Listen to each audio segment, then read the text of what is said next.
I don't know what's going on. Okay. Oh wait. Oh wait. No. Oh, it does. It does. Up. Okay, there we go. It's weird. OBS was saying that it was sending data, but YouTube was not saying it was receiving data. Okay. All right. Hey, come on. we're opening up with. We're opening up with. We're live. We're live.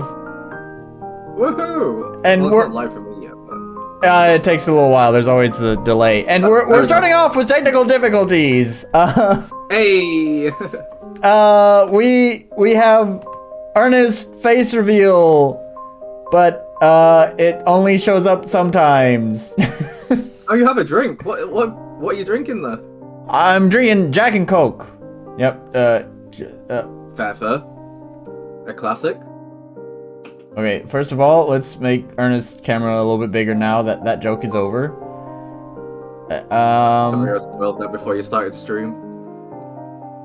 Okay, if I leave this window... Oh, I can't see my chat.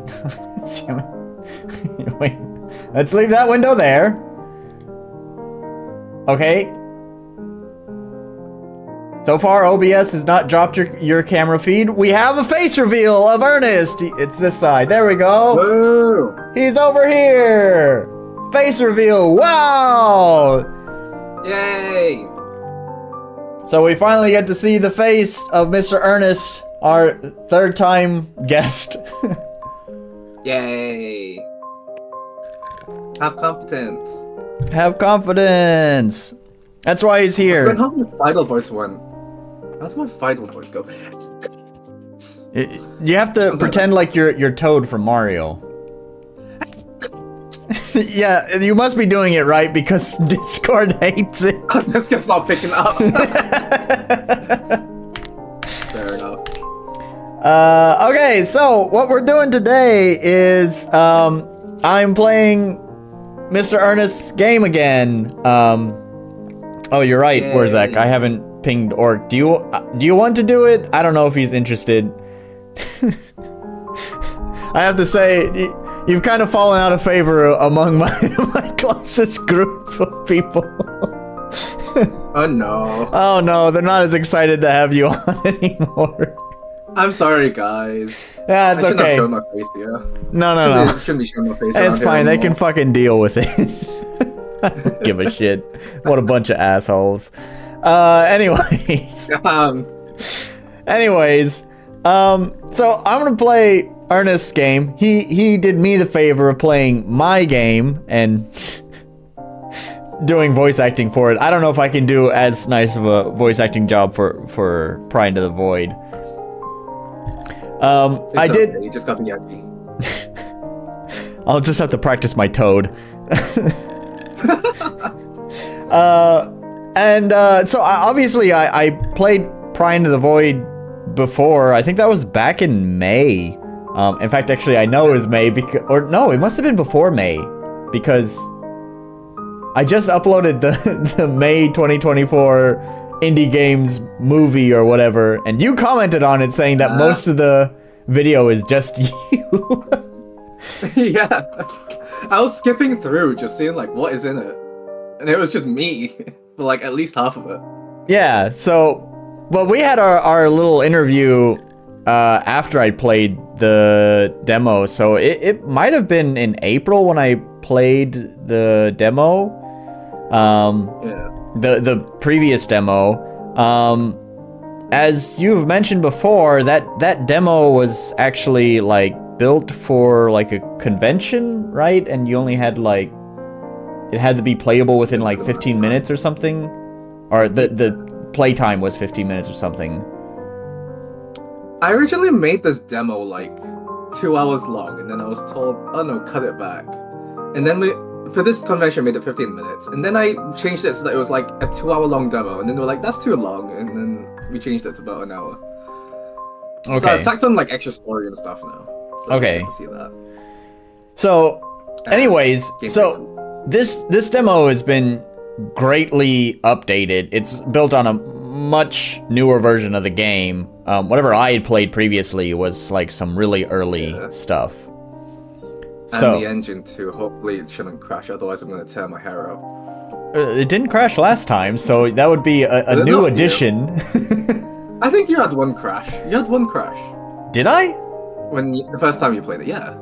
Was it you? I'm not really sure anymore. Well, hopefully you fixed your see. jank. So anyways, this is what I want to do. We're going to see the new version of Pry Into the Void, and see all the exciting new changes, and hopefully you can tell us about those changes as we experience them. Yay. Yay. I do want to mention, just right off the bat, I see you still have not implemented the rebindable keys. It's a big pain. I feel like I will do it at some point. Come on, man. Like, I need to get the game done first, okay? It's not on my list of priority of things to do. Fair enough, fair enough. But at least you have WASD. I'm not just stuck to using fucking arrow keys. Yeah, I've got the main stuff that people use, like I'm using ZX, like old school RPG Maker. You can use space or enter to confirm, backspace to cancel, escape to open the menu. So I think I've covered at least, you know, what you'd expect keys to do. I hate the default RPG Maker controls. Come on, man, it's nostalgic for me. It's like bound into my soul. I don't care about the nostalgia. They fucking suck. ZX! No. It's always been confirm and cancel, Z and X. It's always been that way. I'm starting. Here we go. I'll try to do some voice acting. Whether it was a nightmare or reality, I still don't know. I found myself in a strange garden that showed no sign of life. It was an eerie place where time stood still, as if it was frozen on the brink of death. A place drained of all life and hope. An incomprehensible man-like figure appeared before me, his visage obscured by a harsh glow. Man-like. Man-like figure.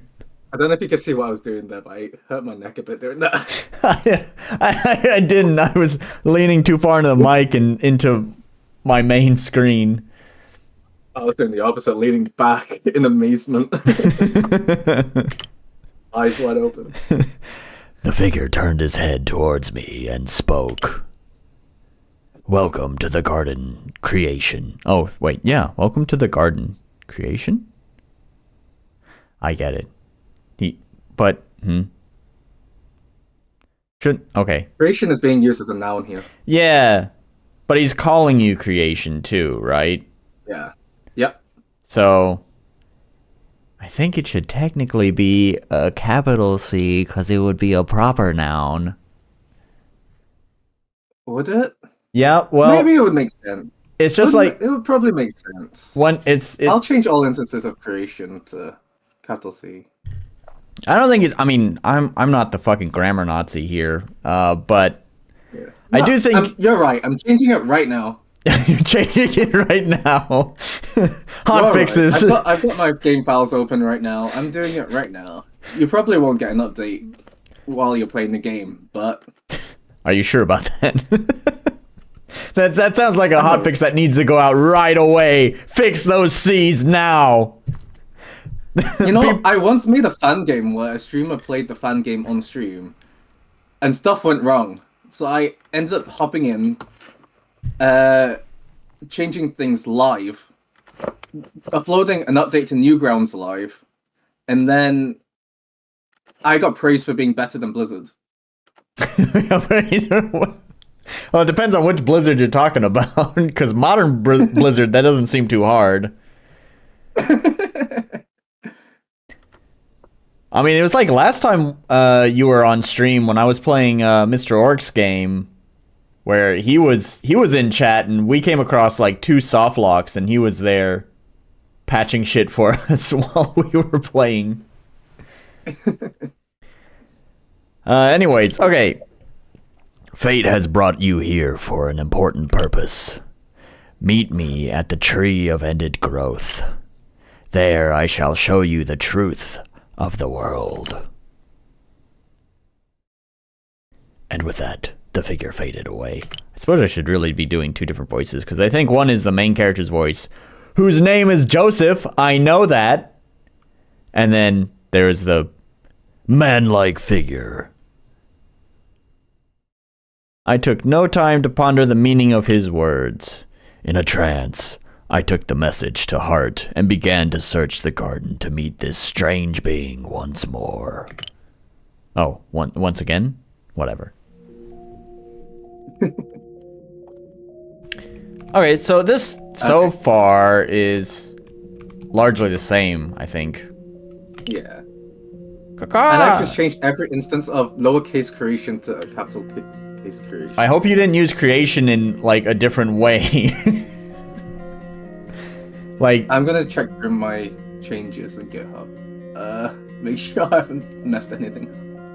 Welcome to the garden. Ka! It has become a violent place as of late. Be sure to save yourself while you can. Just open the menu and select save.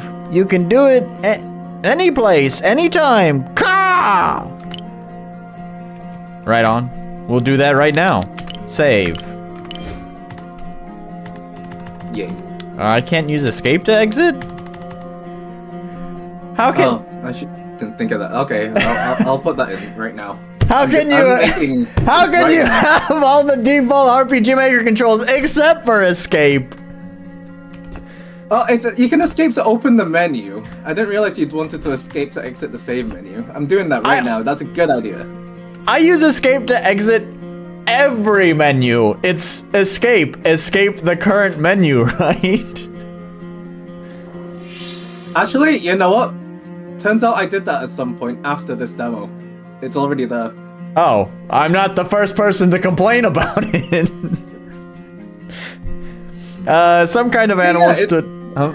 It's there now. I can confirm any future builds will have it. Okay, well, good. Good move. Are you proud of me, Dad? I'm proud of you, son. Thanks, Dad. Thanks, Dad. Some kind of animal stood in my way, though at first I couldn't tell exactly what animal it was. It's a hungry bunny. Its shape was disfigured by a black haze, eluding my vision like a blind spot at the center of my vision. Without warning, the hazy being suddenly attacked. Oh god! 10 damage. Bop it on the head. Oh, it says Joseph there. Did it say Joseph in the... Yeah, it said Joseph in the original. It did? Oh, okay. Well, I just don't... I guess you never really got a proper introduction to Joseph in the original. Not through any of the cutscenes, and I guess I'm just fucking terrible at reading battle logs, so it's just oblivious to that. By attacking its weakness, the elusive being became visible to me. It seemed to resemble a rabbit, however, it was not like any rabbit I had ever seen before. It was far too large to be a rabbit, and strangely expressive, as if it was trying to speak.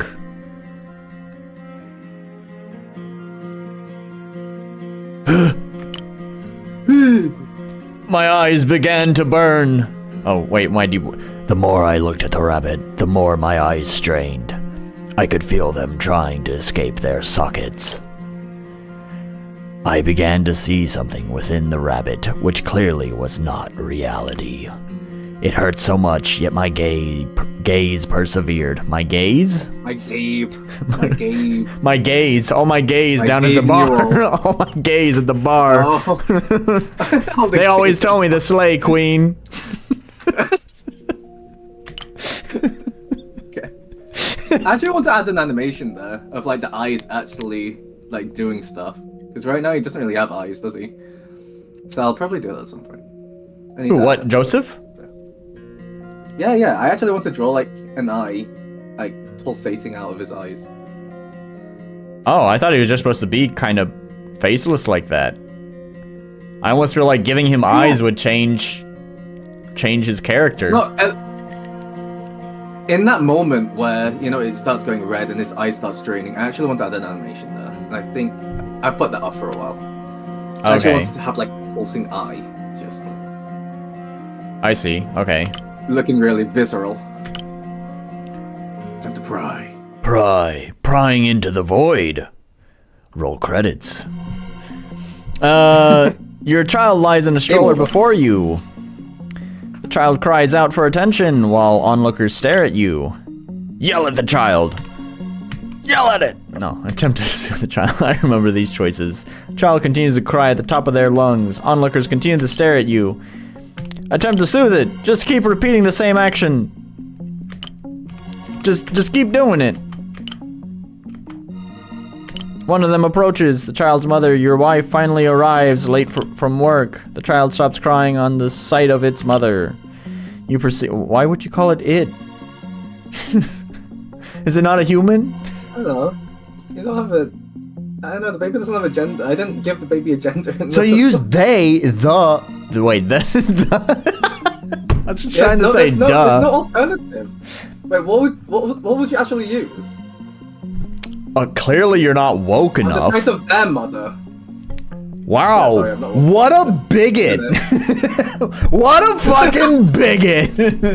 It's they, them, duh. Why if they identify as an it? Or maybe a ye and a you. Sorry, that was a new one I learned. Ye and yim.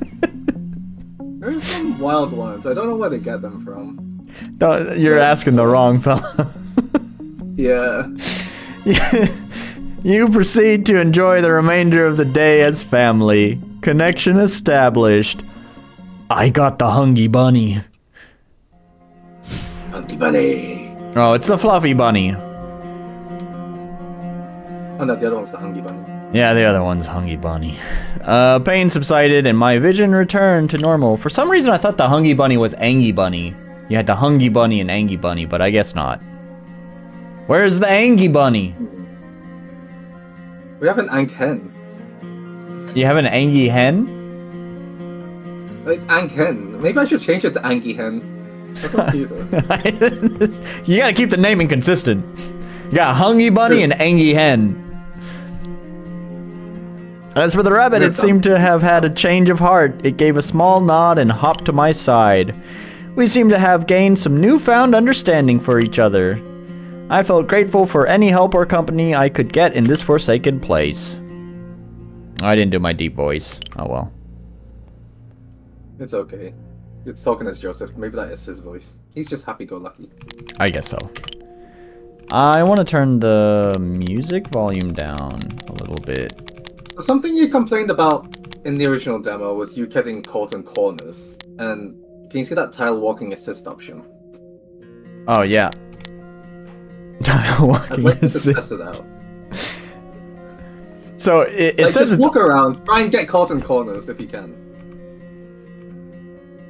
It does seem like there's a small nudge.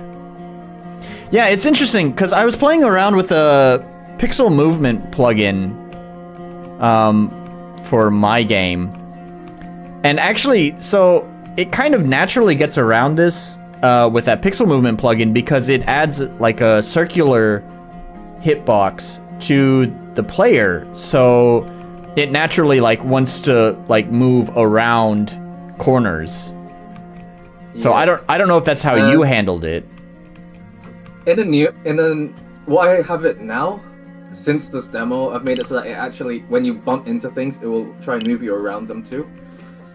This is like, but right now I just want to see like, it's easier for you to like, you know, if you weren't trying to get caught in corners, like how easy for you is it to walk through doorways and stuff? Yeah, so I do think it definitely is an improvement, because I do remember that.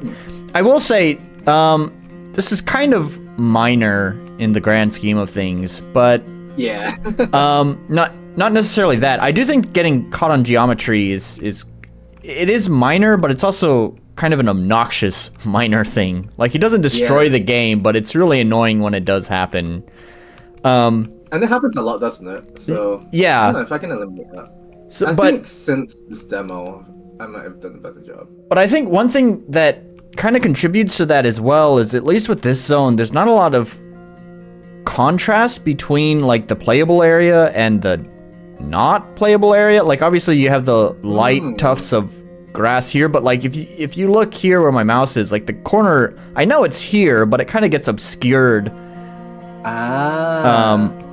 Right? I think it's a minor thing, okay, but that could be one visual thing. Yeah, I think that's one thing that could contribute to it. Your tile assist thing is probably good enough, but if it's an easy fix to make the corners more visible, then I would say why not? Yeah, fair. I'll think about that.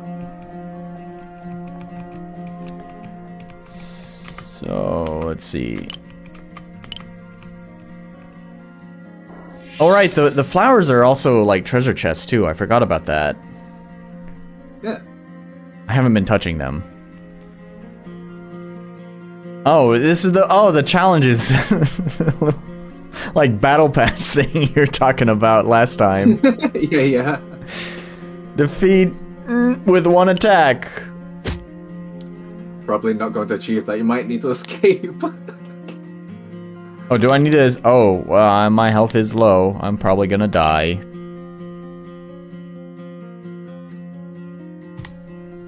Let's drop a save. Oh, there's autosave too. Look at that. Yeah. Was that there in the previous? I can't use escape. God damn it! Sorry. I'm sorry. It's in the game now. I guarantee it'll be in the game in the final release. I'm feeling like an idiot here, like tapping escape. Like, what? Did I miss it? Huh? Why didn't it do it? Did I fat finger escape? What's going? Oh yeah. Anyways, it will be in the final game. Okay. Anyways, sorry. Was autosave in the demo as well? The previous demo I played. I think it was, but I don't think it was as frequent as it was here. Okay. So now it's like, can you see in the little corner there? It just auto-saved. It showed the little save symbol. I missed it. I had What's tunnel. In the doorway? You'll see it in the lower left. I had tunnel vision on Joseph there. Oh yeah. Okay, I see it. You see that? Yep. So it auto-saves really frequently now. Nice. I don't know how you feel about that, but I kind of like that. No. The game is going to be challenging anyways. Yeah. I mean, it's one of the things I want in my own game, although your implementation is slightly different. Because you still have access to your manual saves and your autosave. Basically what I want is this escape. Anyways, I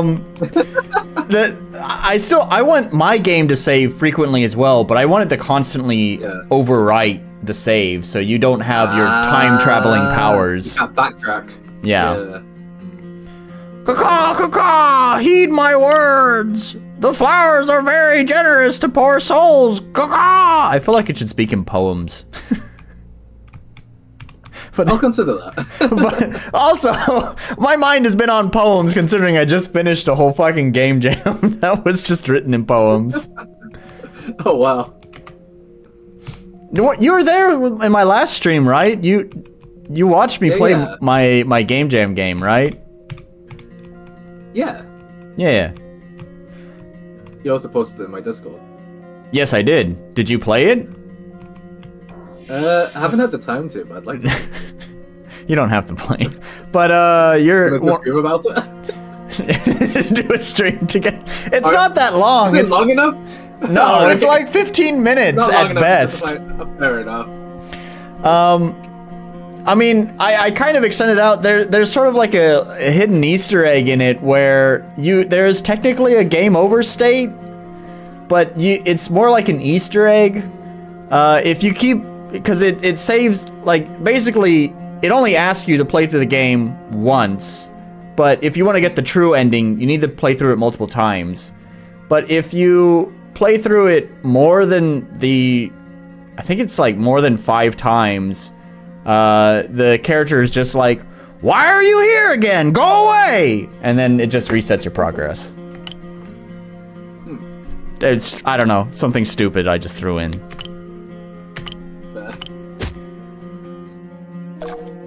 Ah, there's the Hungry Bunny.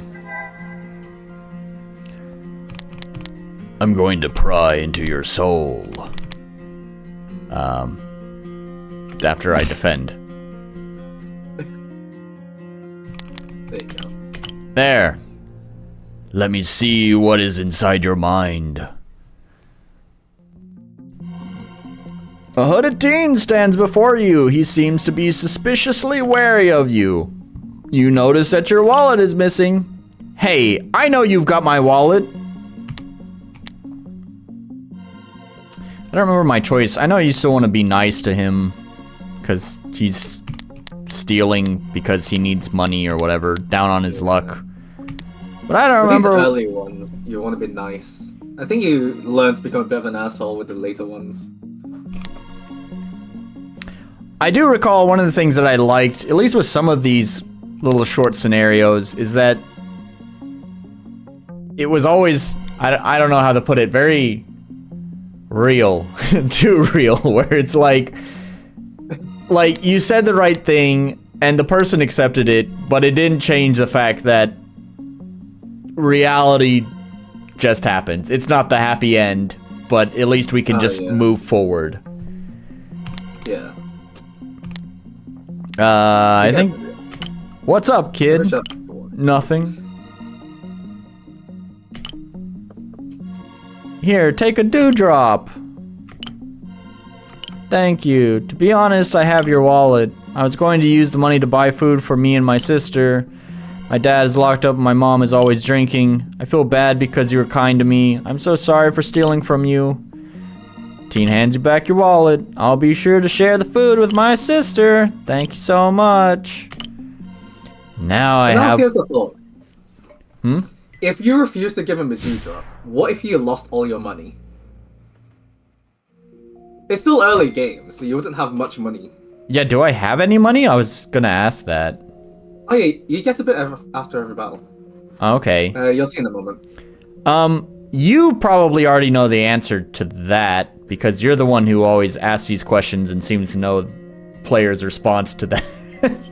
But I would say, like, people are gonna... If you don't know, then I probably need to find a way to introduce it better. Here's my opinion, right? Yeah. I think it's okay sometimes to make players feel not always good.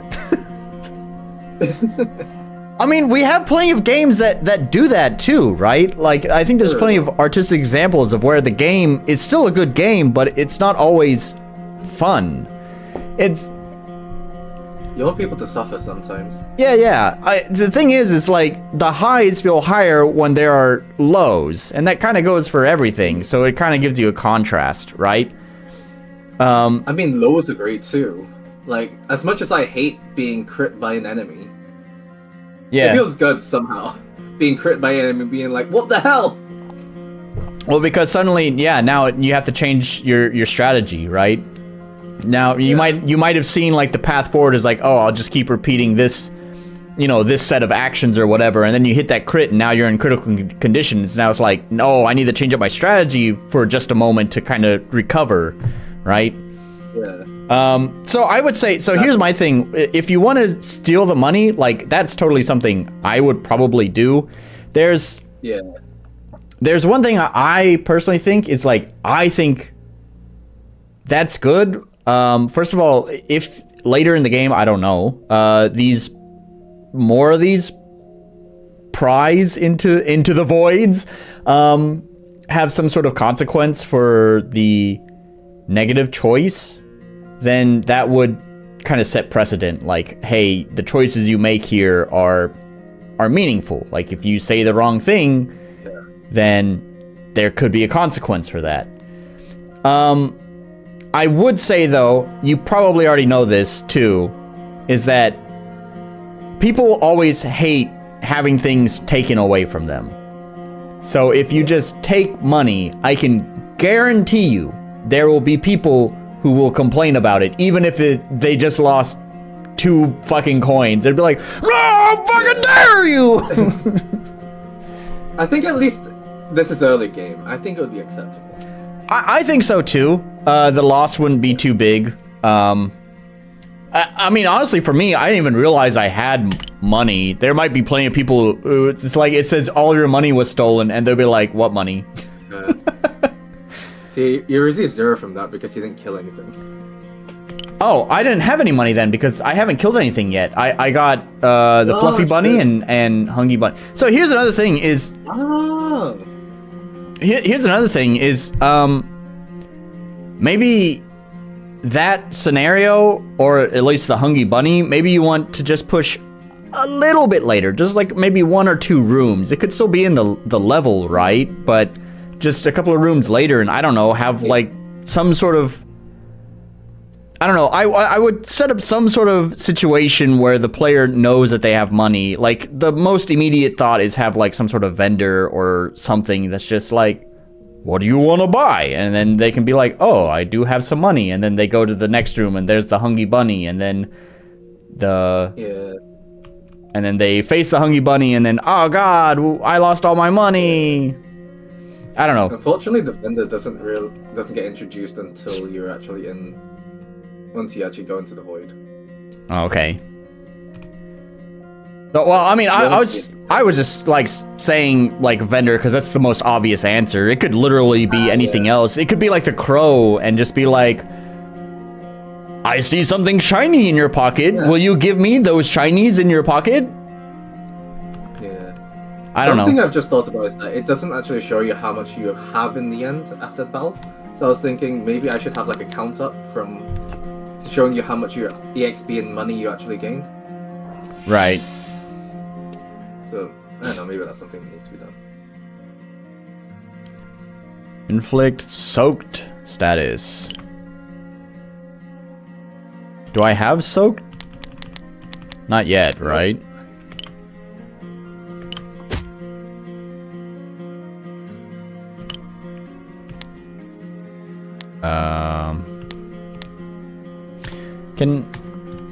It's not escape here either. Oh, he doesn't. Sorry. No, he doesn't have any items. Oh no, the monsters can't use items until you gain a special skill for them. Ah, okay. Damn, because Joseph is 1 hit away. Well, that's okay. Bunny's dead anyways. Take that!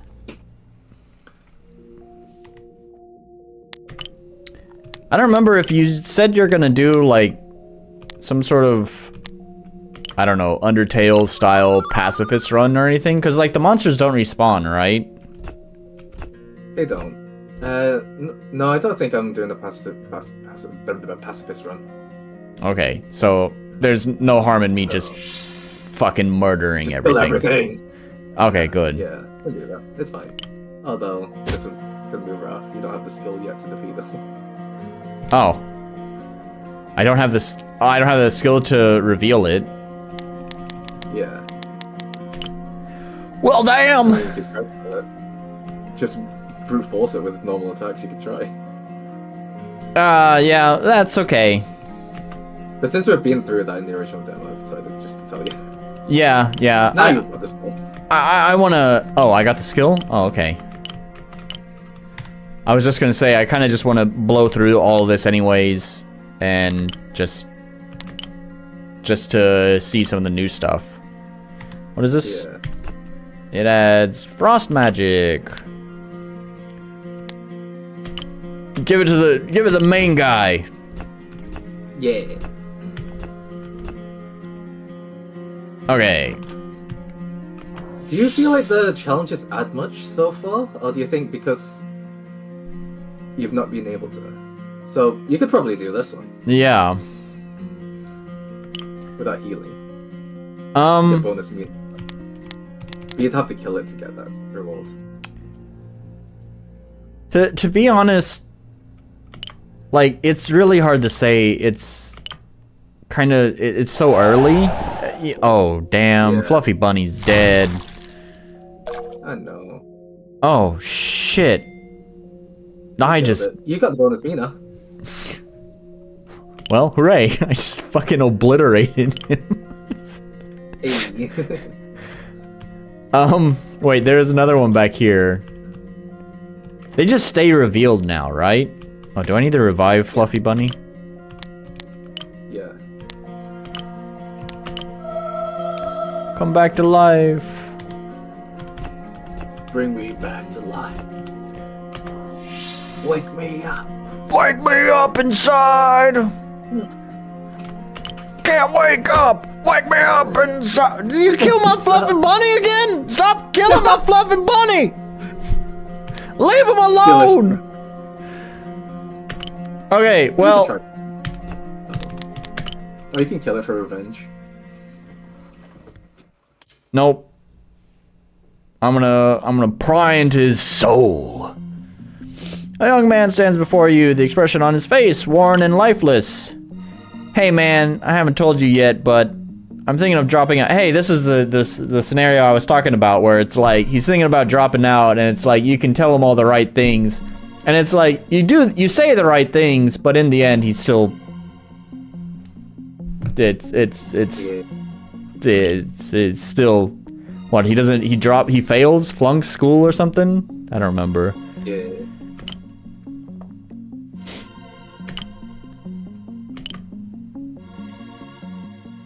I'm in so much debt and I know my parents would hate it. I don't know, should I drop out?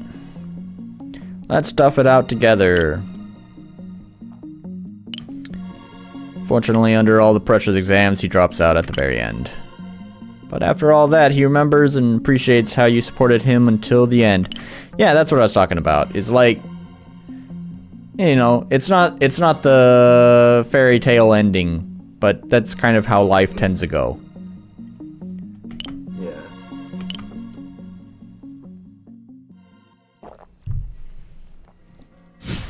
It's sad. Yeah. Sad boy vibes. Sad boy vibes. There we go. Now I got the chicken in the party. I got a full squad. I got the Pidgey. Hey, full team. and the Ratatas. And the Ratatas. I just bailed out of there. I saw that dude running at me and I was like, wait a minute. I gotta revive the dead bunny.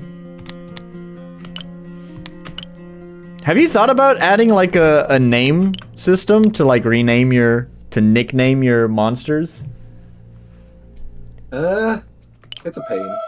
It's a Not pain. for this game, probably not. You don't really get attached to the monsters anyway in this game. They're kind of disposable. That's sort of funny though, because like you set up these scenarios with them, right? Where you pry into their soul. It's like you're already trying to make an emotional connection because you're looking at whatever, I don't know, distress? It kind of relates the themes of the games. Yeah.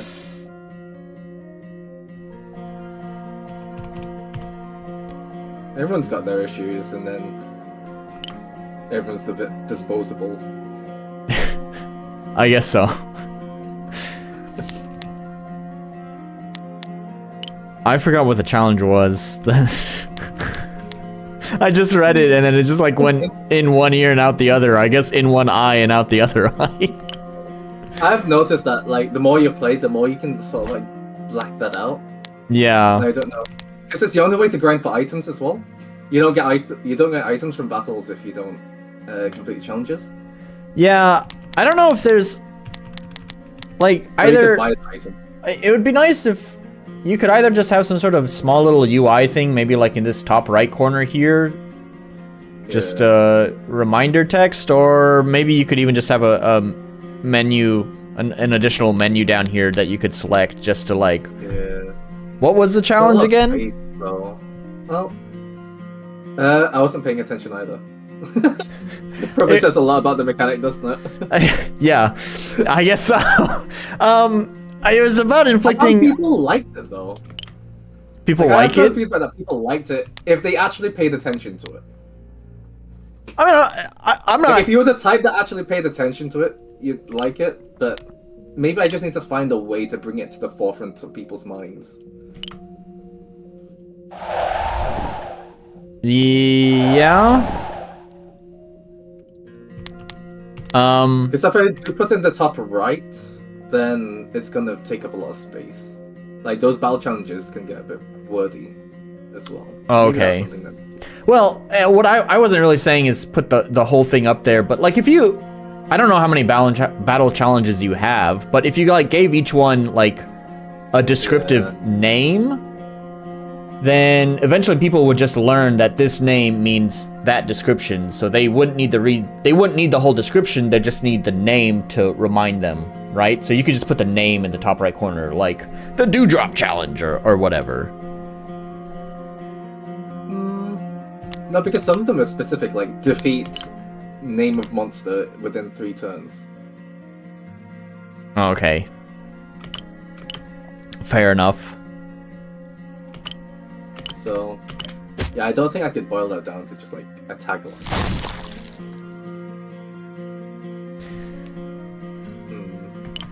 But for sure, I do need to find a way to, you know, make it stick in people's heads so people actually go for those challenges. Yeah. Instead of being something that shows at the beginning of battle. Oh, Can you do this in one attack? do it in one attack. You probably can't. Does defend count as an attack? Probably not, right? Probably not, no. It doesn't know. I think I can defeat in one hit with this skill. Ah. Nope. Well, if it's a critical, it would. Yeah. I think when you unlock Anken, Anken has a attack up stat. You can use the skill to put attack up on somebody. Okay. The main character, as always. You might be able to do that one attack one in the demo. Yeah, it's the one. I'm just gonna keep getting the one attack one. My chicken! Oh. No! No! How dare you? Yeah. I imagine like the proper way to do that would be using some of the passives. Especially the ones that give you temporary start of battle buffs. Right. Well, and I think I didn't really finish my thought earlier. What I was gonna say is that I think with like these battle challenges, it's like this early in the game, it doesn't mean anything because I can't complete most of them. So like there's 2 ways you could handle this. Is option 1 is like in the early game, only give the player ones that they could complete, or at least most of them, like most of the time. Or the other option would be to just introduce it later in the game. Like these first fights just don't even have them there. I think there's positives and negatives of both. If you go the latter route of introducing it later, it may help players just kind of focus on learning the game instead of also like trying to figure out these challenges. I should probably make it so that they specifically that they only do challenges that you're capable of. But I don't know if that makes it too easy. Sorry, say that again? I don't want them to be like... No, for example, I could make it so that it generates challenges that the player is capable of, but then would that make it too easy? Because I'm thinking, if they're always able to do the challenges, and it's just a matter of them thinking about how to do the challenge, and not building out their party to be able to do the challenges. Right. Well, so my view of this is, first of all, just for you'd almost have like 2 stages to the challenges, where like, kind of for the tutorial, it would almost be deliberately picking easy challenges that the player can do, just to kind of train them to, you know, get that Skinner box going, to do the challenges. But I would still probably even throw in, I would basically just shift the odds towards favoring challenges that they can do, but still occasionally maybe a challenge that they can't do would pop up.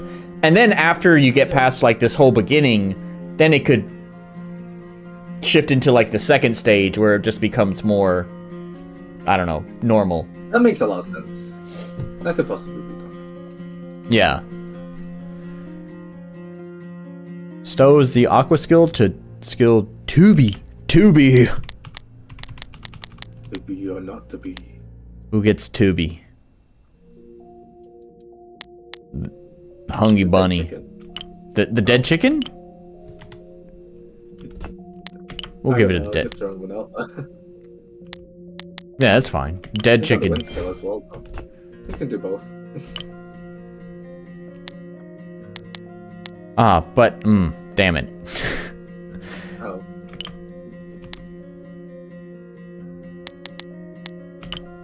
Well, okay, that's fine.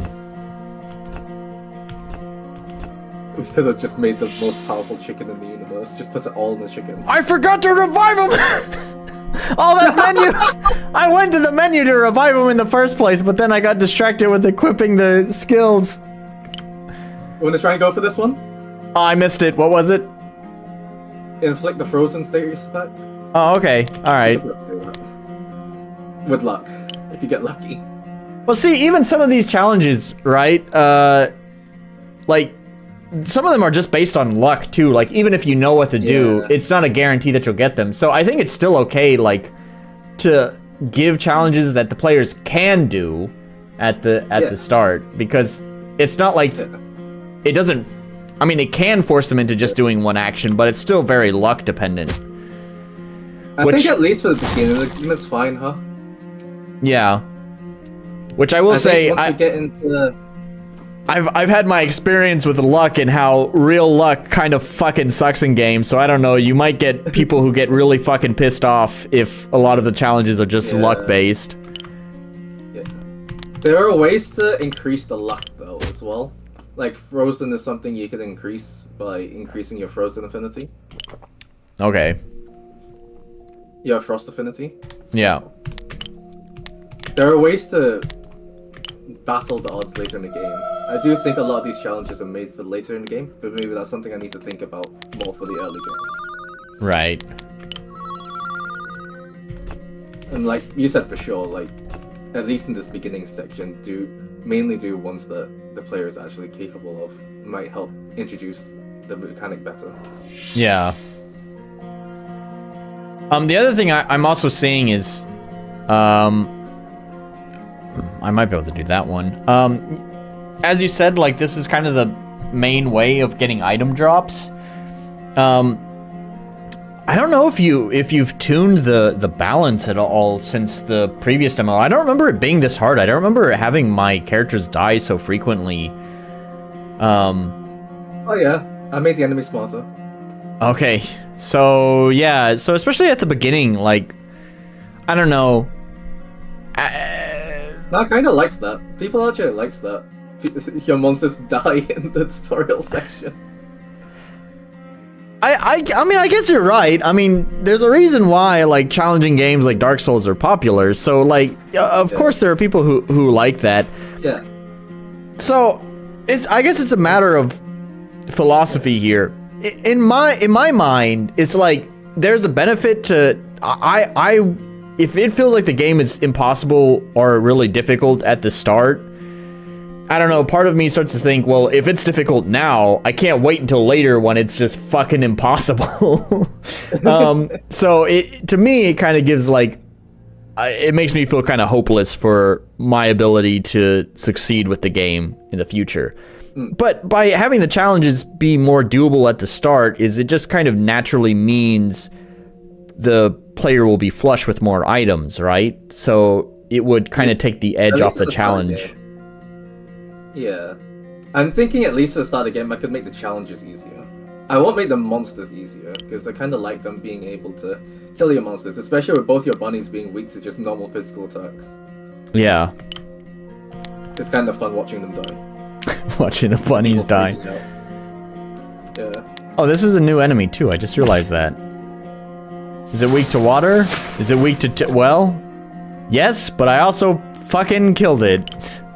God damn. Yay. And I didn't even inflict the status.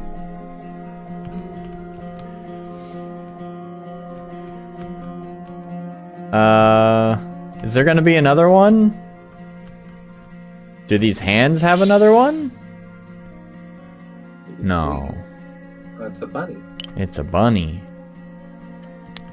Kill it. Kill it? Alright. Die, bunny.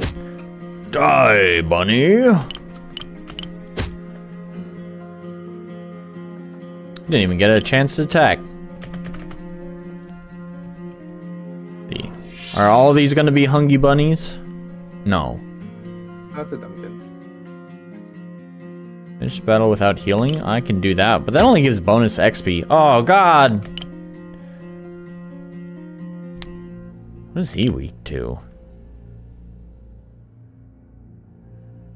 Is the red? That's so interesting. Yep, the red is what it's weak to.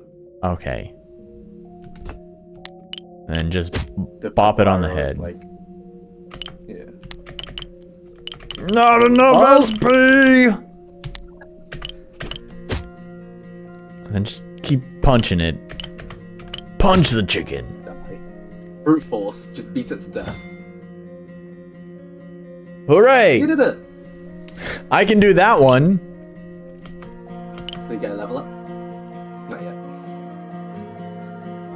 Gosh, no level yet?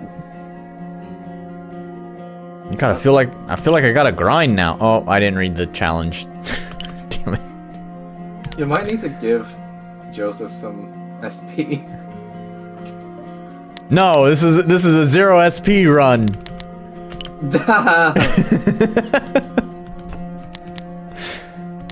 Maybe I should do that. An actual challenge run where you can't use items. Can you do it? Like, is that possible in the game? Maybe.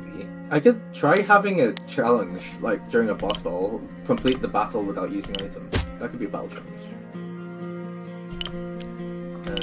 I got it without healing, but I should do it without using items at all. That'll be one I need to add. That's going on the list. Okay. There's a level. Oh, you can distribute stat points. Oh, neat. No, don't proceed. You're just gonna dump them in HP?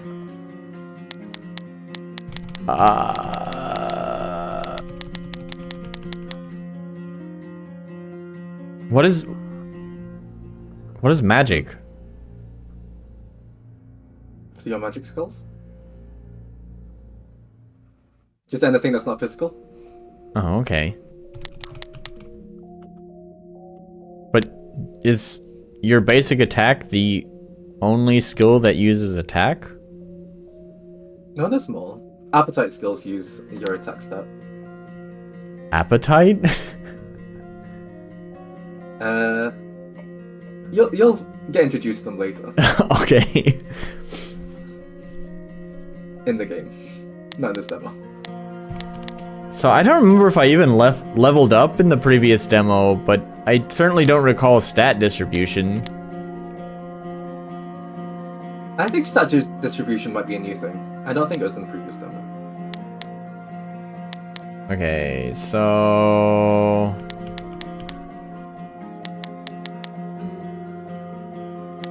I feel like HP and SP?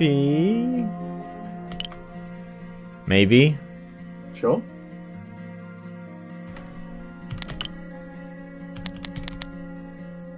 So, question, are you ever able to reset your distributed points? Or is that permanent?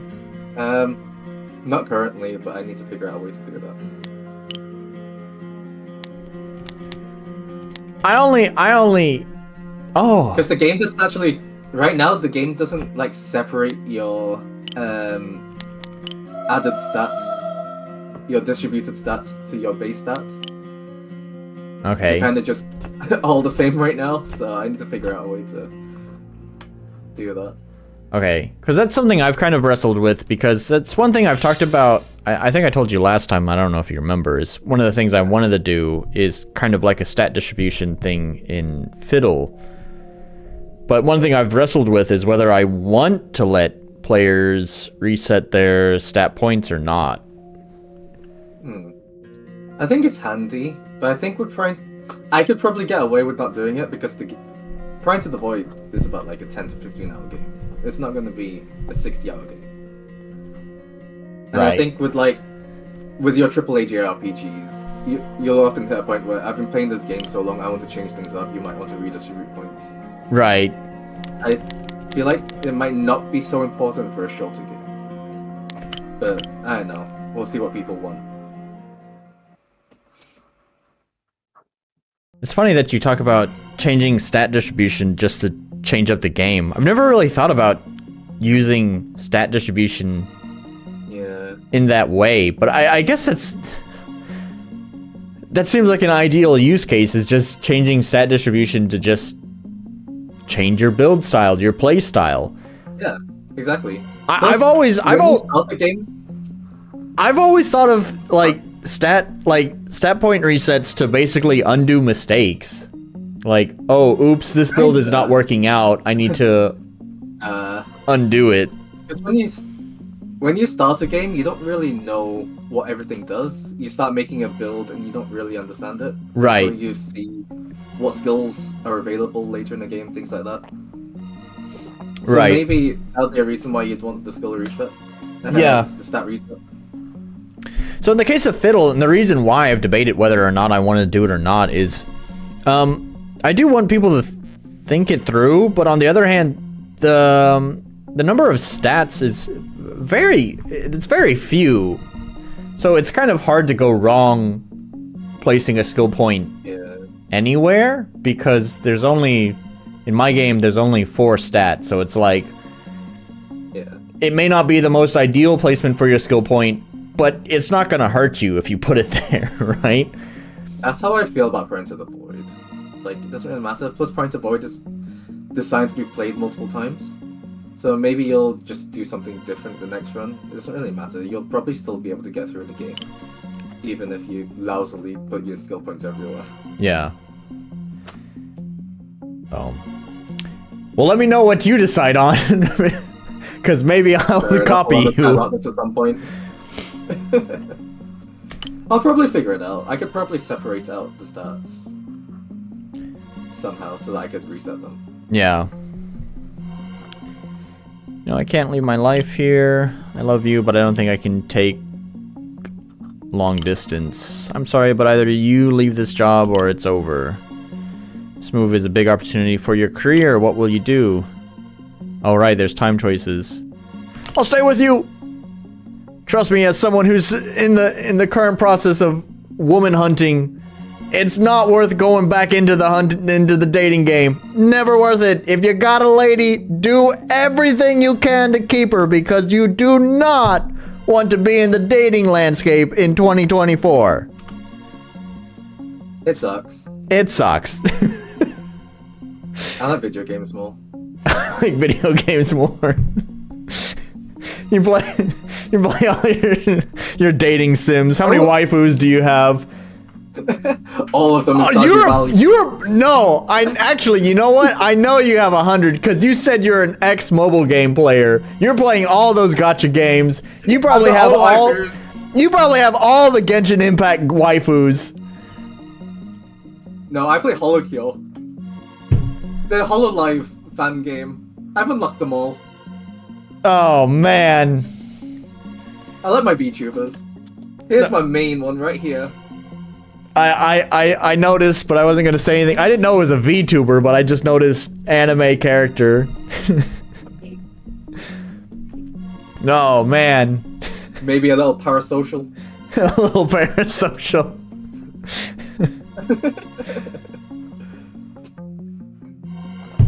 I understand. It's rough out there.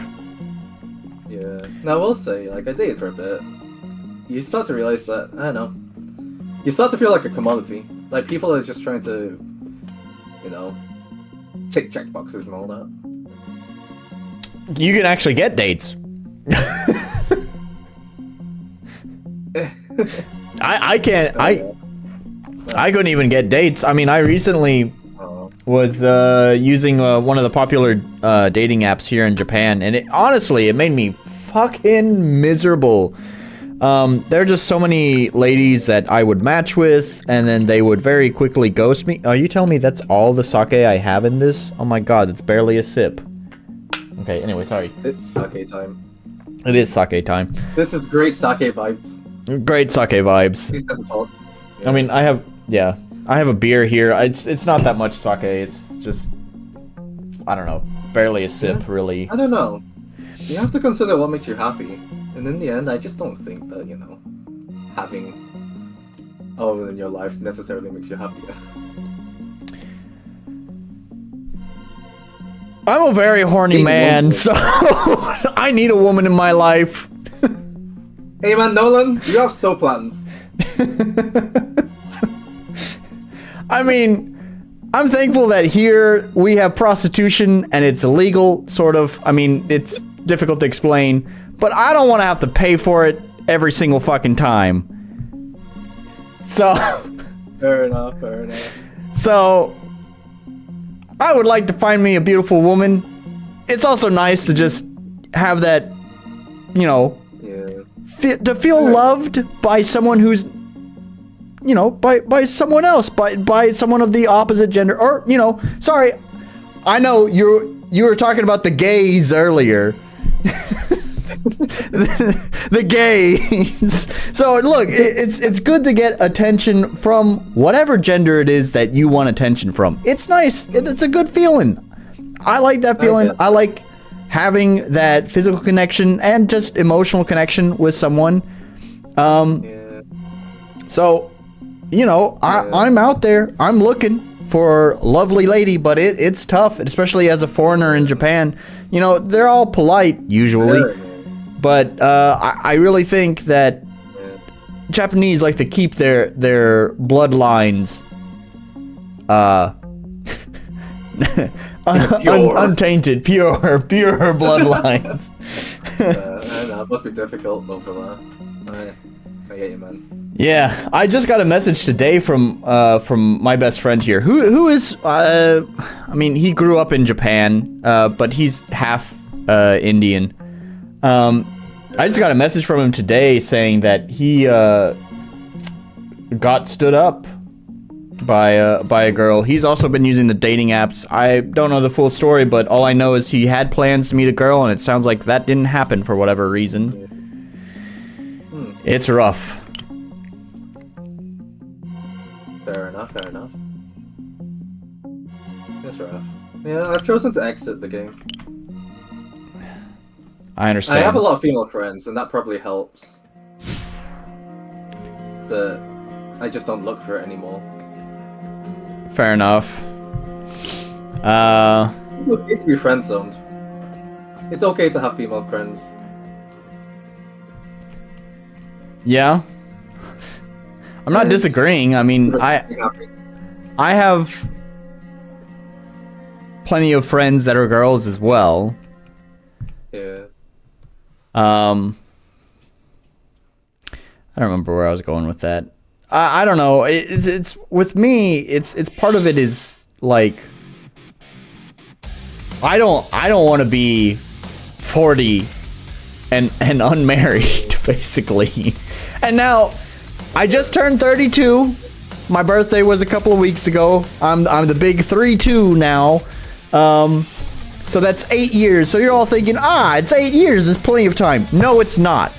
Because let me tell you, it takes a long time to find a girl, and that girl may not even be, quote unquote, the one. So you date for a year, you find out she's not the one, and then you gotta hop back in, spend another year playing the dating game, and then you find the next girl who may or may not be the one.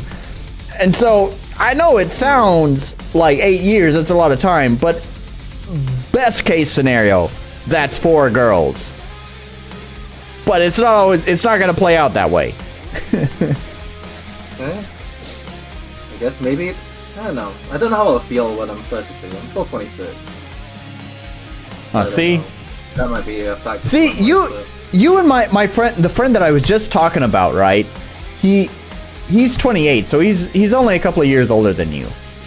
And he was the same way. Like, he was just like, nah, man, it'll happen when it'll happen, man. It's no big deal. I'm not taking it serious. I'm not too worried about it. Like, all the time I'd be like, man, you should go talk to that girl. And it's like, nah, I'm not interested. It's just like, what's wrong, man? She's good looking. It sounds like she's interested in you. Just go get and talk to her. Whatever. Anyways, Doesn't matter, but still, it's like you and him both are just like, nah, no big deal. And then you get 30, you get 32, whatever, and you're just like, clock's ticking! Does the clock tick for guys? What? I don't know. Like, it's not the same way for women, is it? Like, you don't. Oh, okay, yeah, I know women have their biological clock. Like the eggs are good. I'm not talking about that. I'm talking about the ticking clock of death. I'm okay being a wizard. Fair enough. Also, hello, Wrath. Yo, this game. Yeah, it's this game. It's Ernest's game. Over there. Over there. All right. Anyways. Oh. What the fuck? I think hang on.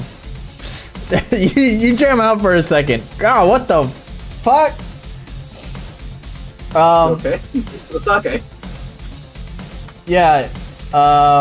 Where's my camera? The fucking sake is like gone bad or something, which I didn't even know was possible. Just hang on, I'll be right back. Oh,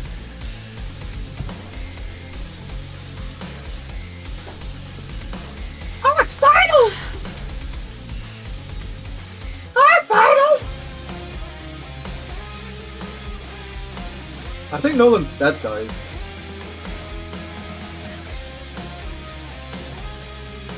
Yeah, welcome to my channel. This is Not Applicable, hosted by Ernest Placido. How's it going?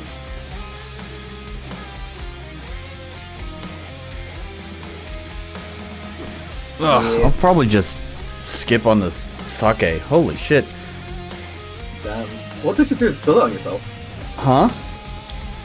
What did you do to spill it on yourself? I don't know. Like, so that sake I'd actually poured out of the bottle into like a thermos because I took it with me. I took it with me to drink with some friends. It's a special kind of expensive sake. I didn't want to bring the whole bottle, so I put it in this thermos. And we didn't drink all of it, so I've just been keeping that thermos in my fridge. But I don't know. I guess out of the bottle, the sake just goes bad. I don't know what the fuck that was. Sake goes bad. It's not fermented in the first place. Right? I don't know. I don't know. It tasted fucking awful. So I'm just gonna pass on the sake tonight. Fair enough. You got anything else? I got beer. Fair enough. All right, but yes, Wrath, the enemy battler, you have to reveal their weakness.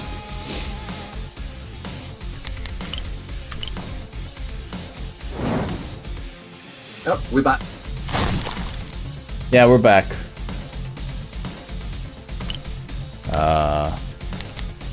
Tubi. Maybe it mixed with soup and coffee ghost from the. No, well, maybe the coffee. I do use that thermos sometimes for coffee, but I washed it thoroughly, quite thoroughly, before I put the sake in there because I didn't want to taint the flavor. It, like I said, it's a nice, expensive sake, so I wanted it to taste pure. Like the ladies in your life. Like the ladies in my life. The ladies in my life are not pure. Because they're all prostitutes. Damn!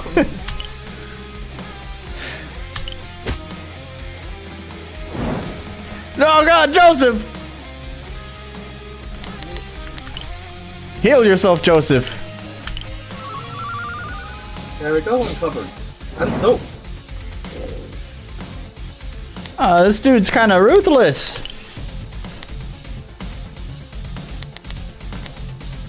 Can you pry into his soul? You can try. I think you can't. I think I remember last time. Because, I mean, I don't think you'd be able to get a boss enemy as... Oh my God, the burn damage does a lot.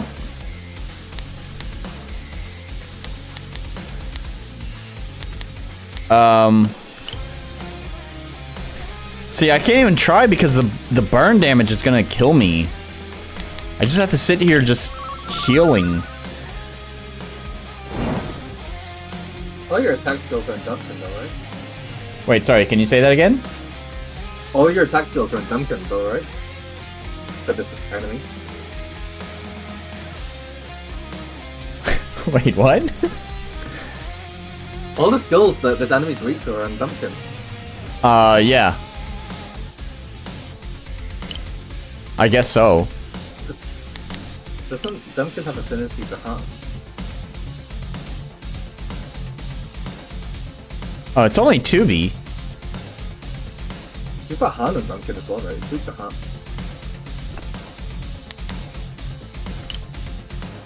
You can try. Oh, it's not. Oh no, you haven't tried this. Oh, there we go. Oh, and he's dead. I think I'm super delayed.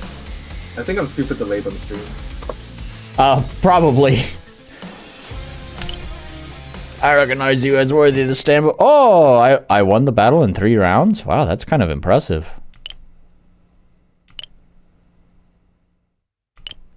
Wait.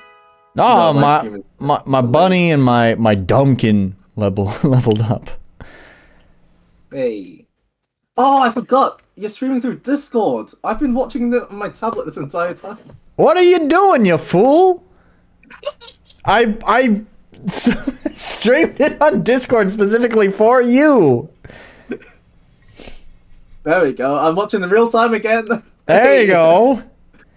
Let's see. Wrath said, "K, so my good water bottle has this spout thing, and one time at lunch I ate this onion pizza, and the spout tasted like onion for a week." I understand. There's only been coffee in my thermos, and I think it was fine. Ugh. Fucking reeks inside, though. You have done well to traverse the garden in its current state. Standing before you now is the tree of ended growth. What? I'm just reading a comment about onion pizza. Oh, okay. There was once a time when it bore fruits which sustained life in this garden. Now it is nothing but a husk, an antique of an aeon gone by. Eon, whatever. Soon will be time to take the world into the next era of dominion. And your role is to guide and bear witness to it. Open your eyes and descend. This is where the demo ended last time. Yeah. Or I think you get to move forward in this hallway, and then it ended. Yeah. I added stuff to make it more pretty here. Yeah, well, I think the Parallax. eyes were there, but the roots were not, right? Those are new. We've got parallax now. Wow, there's so much, like, Z-axis going on. It almost feels 3D. Yeah.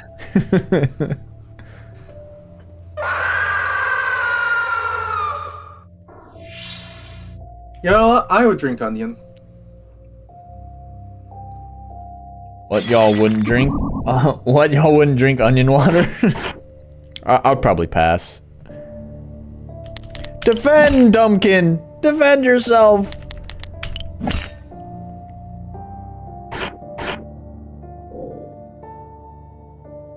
Dumpkin! Oh, Dumpkin! No. You're dead. Yeah. New content. New content! I awoke in a fluster, my heart pounding in a rushed and shaken beat. I firmly grasped my neck, digging into the skin to stop the air from escaping. Knock, knock, knock. The sound of wood drags me back to reality. I freed my throat from its strangle and allowed myself to breathe. Oh! There's busts. There's pictures. There's whatever. Characters. He's human. He's human. You're right. That's Joseph. He has eyeballs and a mouth and a nose and skin And color. glasses. Wait, what? And glasses. And glasses. Why doesn't he have glasses as a ghost, dude? Maybe he should. I mean, this is why he can't see. Yeah, exactly. He'd be able to pry better if he had glasses in the void. Yeah, exactly. Need those glasses for prying. That's why all the monsters are black. You can't fucking see them. A face with shoulders. And a shirt. And a neck. Those are rare. Yeah, necks are rare. People don't have necks. Necks are... Unless you're a redneck. It's partly a joke of a... There's a user on the forums that it's sort of the joke because they have a pretty nice art style, but they never draw the neck. And when questioned about it, they're just like, "It's my style." And it's just like, It's my style. just draw the fucking neck. Your art would look much better with the fucking neck. But no, it's my There was style. There was a time when I couldn't draw faces, and if you looked at my old DeviantArt, none of my characters had faces. I mean, some people can't draw hands, some people can't draw feet, others can't draw faces. It was kind of creepy, now that I think about it. That seems appropriate for prying to the void. He has a oh, good point. He has a personal housemaid. Of course he has a personal housemaid. What a fucking weeb! Employed by my grandfather after I lost my parents. Well, that's a weird way to spell Marianne. Is that Marianne? Marianne? Marianne. Marianne had been serving me for nearly 8 years. She was the closest thing I had to being family. Good morning, Master Joseph. Joseph. Joseph. She's Swedish. Are you alright? I was really close to putting on a pretty racist accent there. Damn. Skip it. Not getting canceled today. Your face is all flushed. Don't worry, Marianne. Just a bad dream, that's all. A bad dream. At least that's what I told myself. If you say so, Master. Please let me know if there's anything I can do. Will do, Marianne. Accents are not racist. Go for it. Yeah, tell that to fucking Twitter. We're getting cancelled tonight, baby. Yeah, it's okay. I think I've said plenty of fucking shit on this fucking stream. On all of my streams on this channel. I have my whole game dev career ahead of me, okay? No one knows who I am. It's safe right now. It's just, 8 years later, if I'm ever famous, you're going to have all the people who dig up all these old streams and be like, can you believe what he said 8 years ago? What a terrible person he is. We are bad people. Everyone's a bad person. We're all a little bit racist. That's that was a song. A Sesame Street song, right? That's not Sesame, like Sesame Street parody song. Yeah, it's not Sesame Street. What is that group though? Because they had the one. There's only one song that I know. The internet is for porn. The internet is for porn. The internet is for porn. That's a good one. That is what the internet is for. Mm. And VTubers, Sure. I guess. And VTubers, yeah. Always VTubers. When you feel better, please come through the living That's a room. real woman. I'll have breakfast ready for you soon. Thank you. With a little nod of a bow. Nod of a bow. You'd think it'd be with a little nod and a bow. But then there's and a polite smile on her face. I Marianne. was just thinking it'd be something like this. It's just that's a clunky sentence, man. That's a clunky sentence. You have too many actions happening. How would you word it? How would you word it? I'm trying to describe just like a little.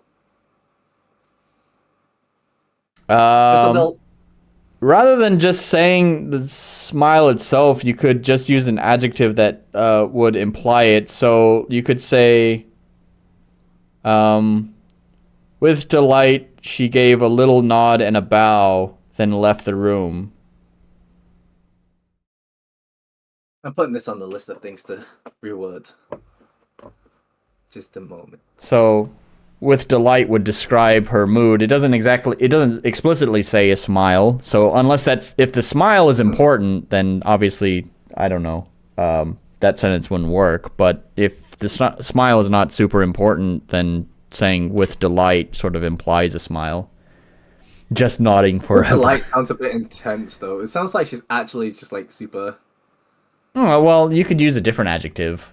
I mean, you could with adjective. Just literally that with adjective. Yeah, just leave it like that. With adjective, she gave a little nod and a bow, then left the room.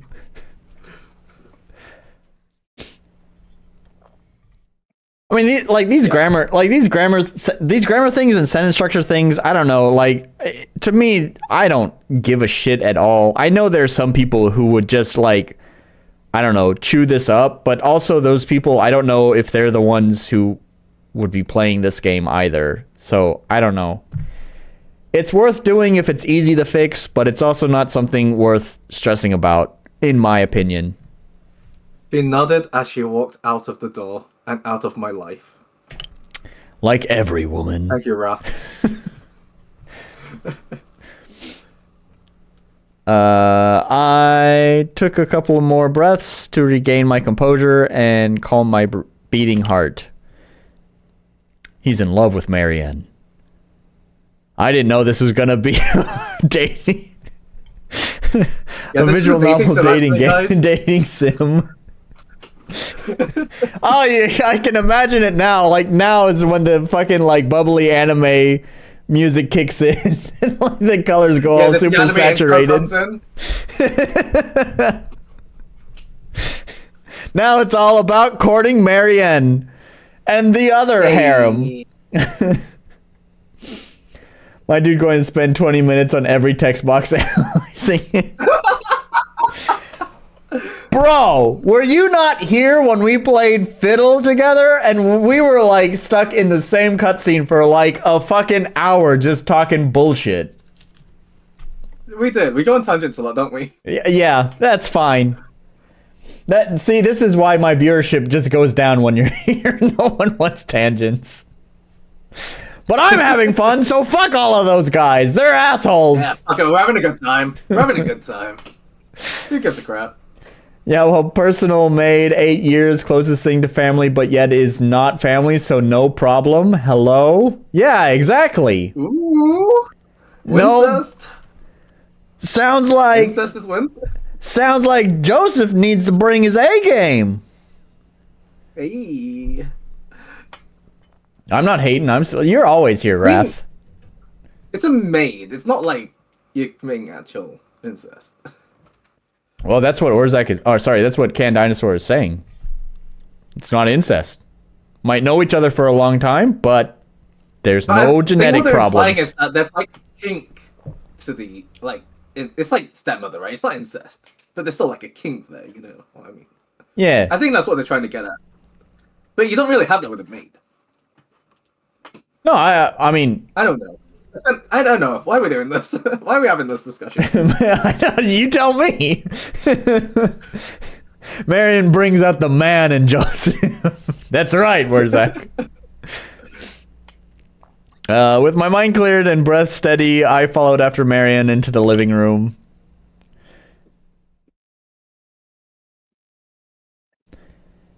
Ah, you're up, master. Perhaps it's time for breakfast.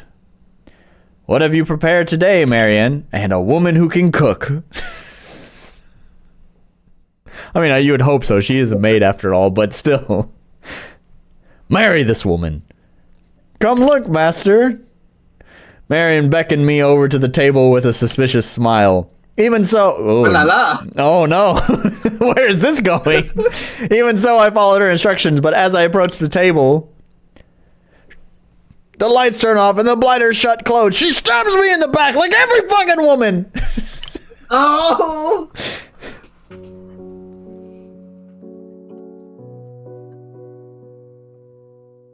A single candle light flickered into existence with the click of a lighter. Cake for breakfast? Happy birthday! Marry her! Right now! Just on the spot. She can't say no, she's a maid. She has to follow your bidding. Maids can't give consent. They're contractually obliged. They already gave consent when they signed the contract. What is this? You didn't know your game was going this direction today, now did you? I know this is a H game. I always knew it, you fucking pervert! See, this is why my this is why my channel shows up when you search Prying to the Void instead of the actual game. It's because YouTube already knows this is against TOS.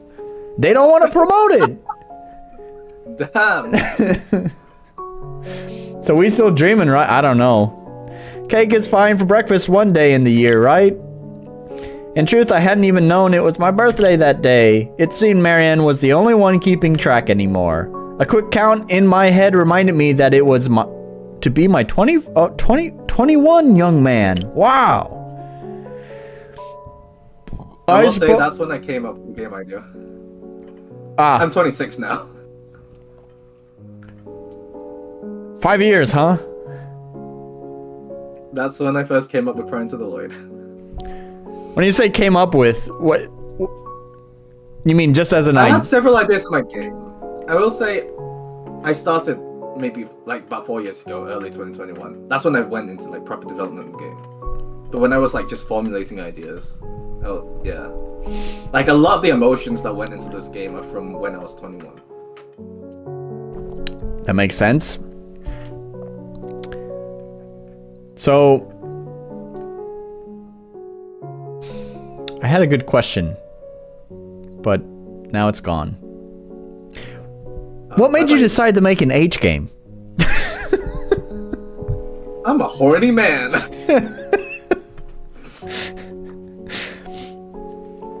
So yeah, I mean, it seems to be a pretty... I mean, I don't know. We've only gotten a small glimpse of it because we spend too much time just chatting, but it seems to be...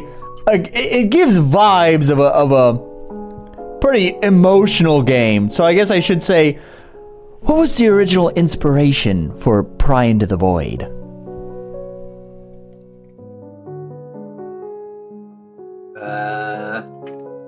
I'll leave that one for my therapist.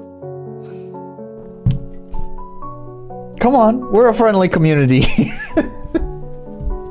I did not have a maid, okay? This is just my fantasy. I wish I had a maid. There you go, let it all out. I wish I had a maid who could cook and make me birthday cake for breakfast. Well, see, if you come over to Kawaii Land... That's all I wanted when I was 21. If you come over to Kawaii Land, we got plenty of maid cafes. You can pretend to have a maid for one day. I'll do that someday. I will join you to go to a maid cafe. We'll go to Akihabara together.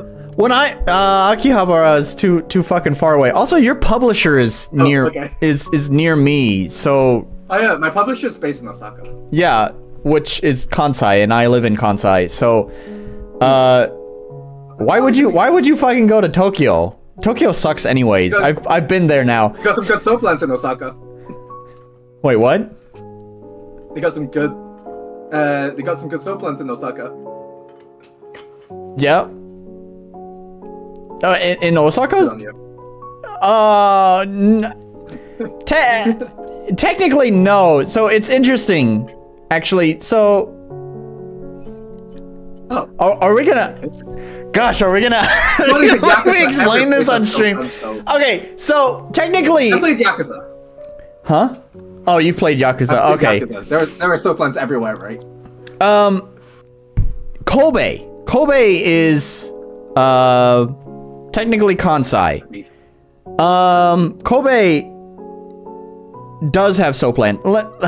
Gosh, I'm gonna have to explain this. Okay, so we're going through Soapland history right now. So in Japan, you have they go by various different names. They all translate in various different ways. One of the more common ones is like men's health, is what they call it. There's plenty of men's health places around all over Japan, but you can do anything at these places except full penetration. So they are not allowed to advertise that.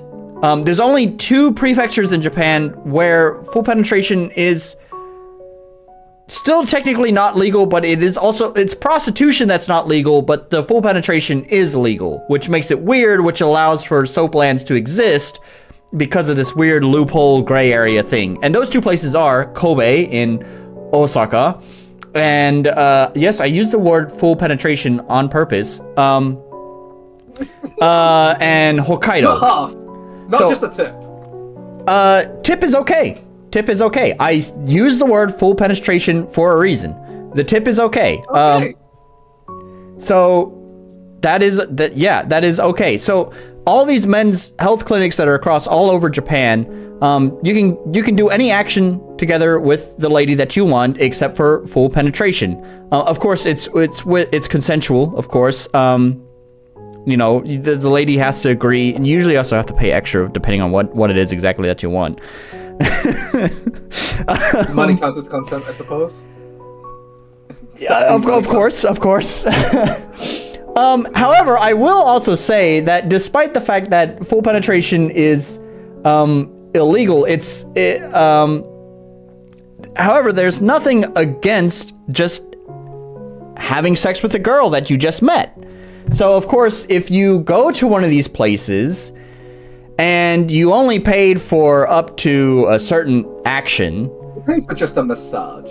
Yeah, and there are some places like that where you're just paying for a massage. However, when you get there, they say, hey, if you want to buy me a present or give me a little tip, maybe I'll do something a little bit extra for you.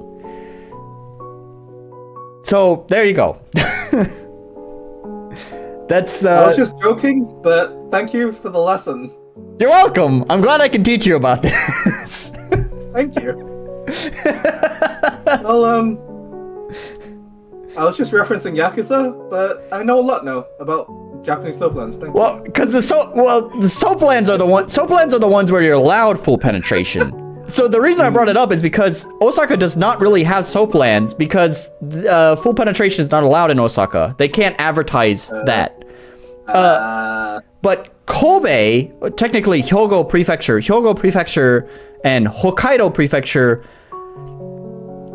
you can. It's difficult to explain. I'm just going to go ahead to keep it simple and say you are allowed to do it there, and they are allowed to advertise it. It's not that simple because it's basically they're allowed to advertise it because of a loophole in the law. But rather than explain what that loophole is, let's just say, yes, they are allowed to advertise that you're allowed to do full penetration. Therefore, that's where Soapland is. Hokkaido and Hyogo. Okay, thank you. You're welcome. Thank you for the lesson. Thank you. I think I just want to go to Japan to buy VTuber merch. So, yes, you'd probably be fine if you wanted to experience men's health. Simply because you look Asian. But I will say they really, really, really do not like foreigners.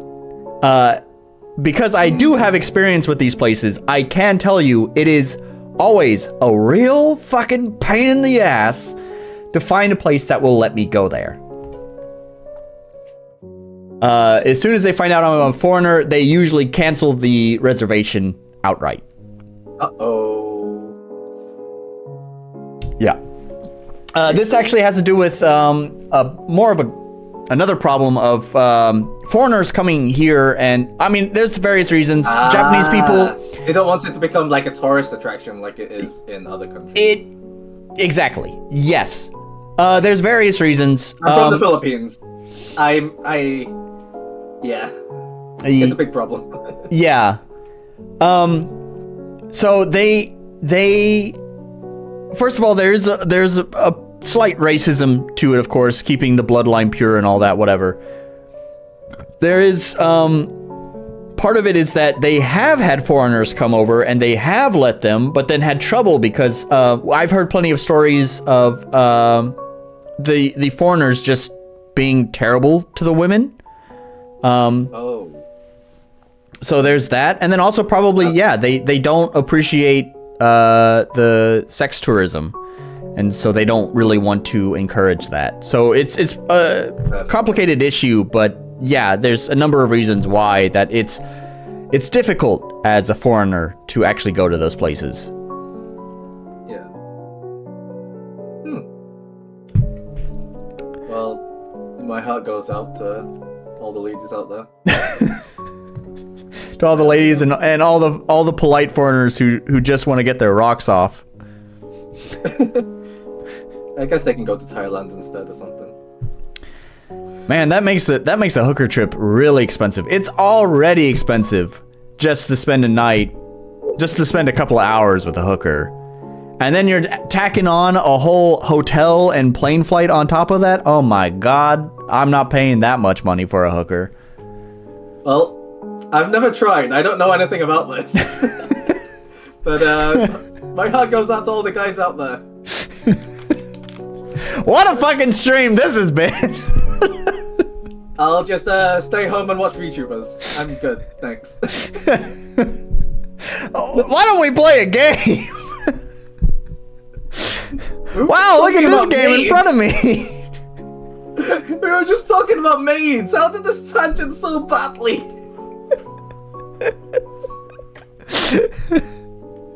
Let's why do we do this, Nolan? Let's just continue. Nolan, why do we do this? Yara, please. I'm pure. You won't be after you come to Japan. Thanks, Marianne. Make a wish and blow. Yep. You can blow me.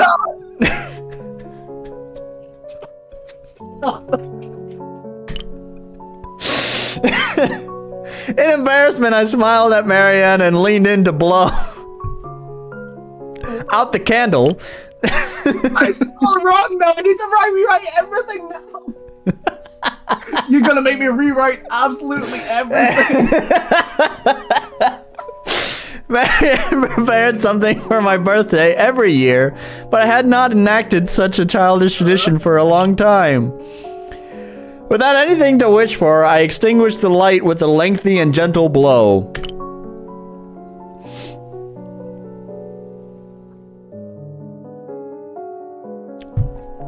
With the click of a button, the blinds flew open, flooding the room with new light. Now please have a bite, Mr. Master. It's a new recipe. Please tell me what you think. Marianne prepared a plate with a generous slice of cake upon it, paired with a small pastry fork. I took the fork and shaped a bite out of the cake as Marianne watched with awaiting eyes. Shaped a bite. Now, is that some sort of British term? Shaped a bite. It's like you're grabbing it and just like. I imagine that as like taking a fork and like cutting a piece out. Well, then why don't you say cut a slice or something? Cut a bite out.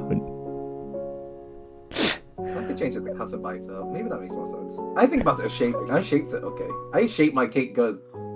See, I'm thinking of like Play-Doh or something. Like you took the cake and just like rolled it into like a little ball.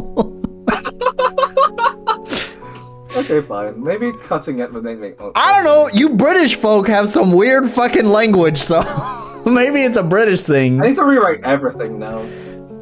Yeah, I don't know. This scene is pretty sexual. All that talk about hookers and blowing. I don't know. Hookers and blow sounds like a good time. God damn it, this is why I should have included the scene in the demo. Marianne was known for not following established recipes. At least the version of the demo that the journalist got wasn't this. Yep. So I consumed the bite with caution. But even as a being that was picky for food, I was pleasantly surprised. This is delicious, Marianne. This is your best cake yet. Really? Thank you, master. She held such a grin on her face as a... sarcasm. What? This is your best cake yet. That's like so passive aggressive. Yeah, like, it sounds a little sarcastic. I'm hiding how bad this cake actually is. Sort of vibes. Yeah, a little sarcastic. So I know you just use like a little pixel filter on your pictures. I think you mentioned a lot of them are just stock photos. Is this a stock photo, or is this someone's house that you borrowed? This is a stock photo. Oh, okay. No, I don't know anybody this fancy. I wish I did. It sounds like you need to get out and meet more hookers. Well, do you go to some very fancy establishments, Nolan? I've been to some pretty fancy hotels. Anyways, a ring of the doorbell signified an unexpected guest, as not many people had reason to come visit. Yara, I think I need to be saved from this man. I'm sorry, my I've ruined this stream. I've ruined my own stream. Marianne took off to attend to the matter whilst I continued to enjoy my cake. A tall suited man entered the room. He stood before me with the posture of a lamppost. It's certainly a way to describe a posture. The surprise guest was none other than Waltier, my grandfather's own personal butler. Personnel butler. You actually said it right as well. Like, I was imagining... I have had some people say, Waltiere! Waltiere! Well, that's his name now. Waltiere! Waltiere! Well, that shouldn't... Waltiere! Waltiere! I'll send you the katakana for it later. Waltiere! I don't need the katakana. A maid and a butler. Okay. We have competition. Aha! This is our rival, the butler. Oh, we have a husbando now. Oh, I see. Okay, yeah. Yeah, added to the... he was a rival. I thought you were adding Waltier to the harem. It could go either way. It depends on your choices. It depends. You can go either way. I don't judge, man. It's okay. It's okay. I support it. Sure, whatever. Please accept this birthday greeting on behalf of your grandfather. Unfortunately, he didn't have time to send you his wishes himself. I don't mind. My grandfather always has more important matters to attend to. Waltiere handed a small branded gift bag to Marianne, assumedly a gift for me. Your grandfather is busy preparing for your appointment to the board. He has been rather excited talking about you to his associates. He's been rather excited talking about you to his associates. Some of your writing is really fucking clunky, man.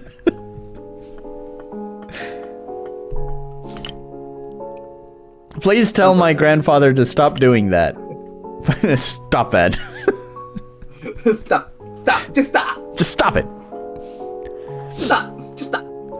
I already expressed my desire to stay out of the business. Your grandfather is only thinking of your future, young master. He wishes for you to finally leave this apartment and rejoin the world. He is still adamant about declaring you as his successor. I never asked for any of that. I never asked for this. Who's that? I don't know what you're referencing. It's from a game. It's Adam Jensen from, fuck, what is the name? God. Oh my god, this is gonna kill me.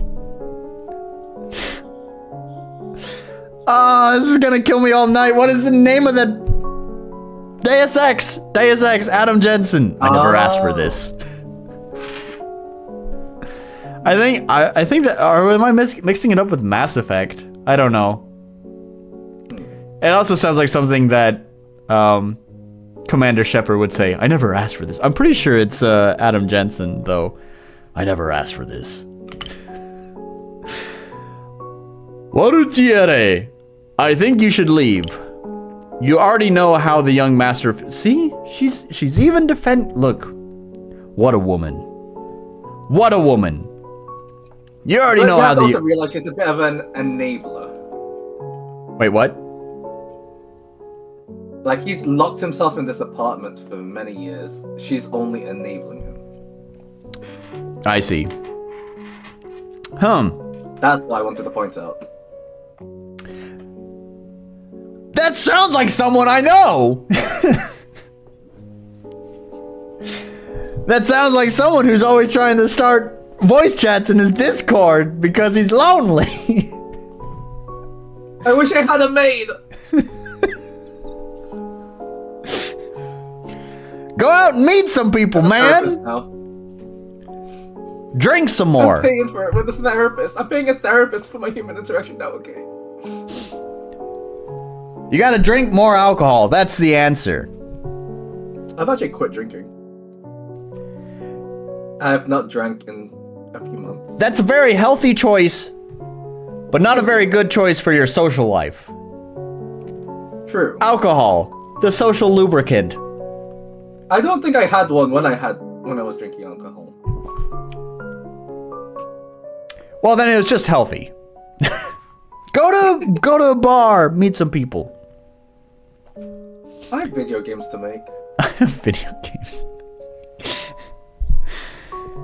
Oh man, you already know the what? And VTubers to And watch. VTubers to watch. What says I picked up drinking again? That's what happens when you join my streams. You make me want to drink sometimes, Nolan. You know what?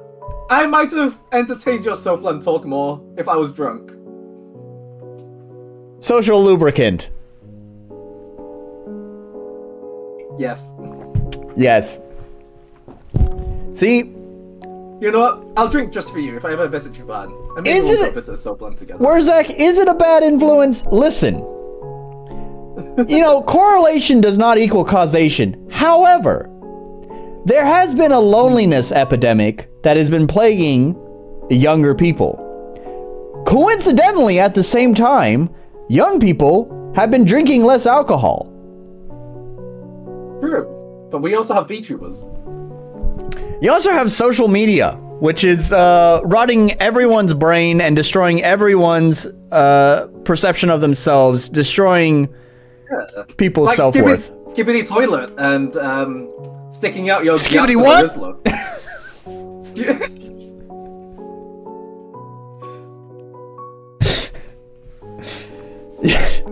I know. Anyway, I'm mostly making a joke here, but still, I don't know. You tell me. Was about to say smarty phones are probably a bigger factor.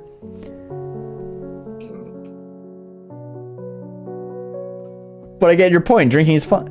Look, it makes everything just flow so much smoother. Look, it's awkward talking and meeting new people.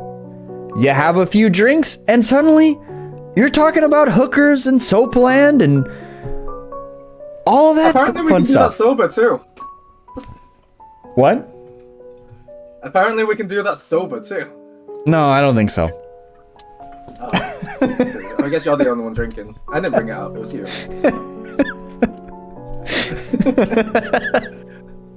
You already know how the young master feels about the matter. Please forgive me, young master. Especially in your 20s, you need the loop. I brought it up.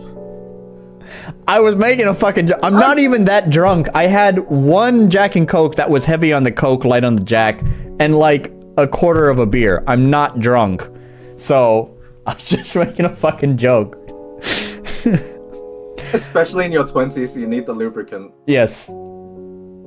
In the Netherlands, It's we just had being weed gaming too. That eliminates the need to talk. Yeah, true that. I don't know, I've got 3 streamers to watch while I dev games. What's your point? I know, you're everywhere, Wrath. It's so funny, like I click on like some random stream of some game dev and who do I fucking find in chat? It's fucking Wrath. I don't even know if Wrath actually does anything but just watch streamers. I think his entire life is make weird ass fucking games and watch fucking streamers. He's like, what's that famous YouTube commenter? There's like one YouTube commenter who like who's left a comment on like every single video. Wrath of Wood is like the equivalent of that. He's the live stream chatter. He's left a chat in literally every fucking. Isn't it that JY guy? Yeah, yeah. JY, yeah. Wrath is like, is basically the live stream version of that. Wrath is in literally every fucking stream. He's like, what's his name? Eating Mike Tyson's ass is a username that appears a lot in VTuber streams. He donates a lot of money. Eating Mike Tyson's ass. And he goes around, his username is Eating Mike Tyson's ass. And he goes around to every VTuber and donates money so that they would read out his name. And he documents it on his YouTube channel. Of VTubers just saying, eating Mike Tyson's ass. I don't blame him. So yeah, that's a thing. And Mr. Ark is here. You joined the chat at an interesting time. Although I guess you missed the hooker discussion. That was a really weird discussion. We went through that. We went through that together. We made it out. Made it out the other side. I shall take my leave now. Happy birthday, Master Joseph. Goodbye, Warutiere. Marianne showed Warutiere to the door, locking Warutiere. Hit aggressively behind him. She returned to the living room wearing a concerned expression on her face. Are you all right, Master? I'm fine, Marianne. I think I'll go to take a breather on the balcony. Okay, Master. In the meantime, I shall clean up the tableware.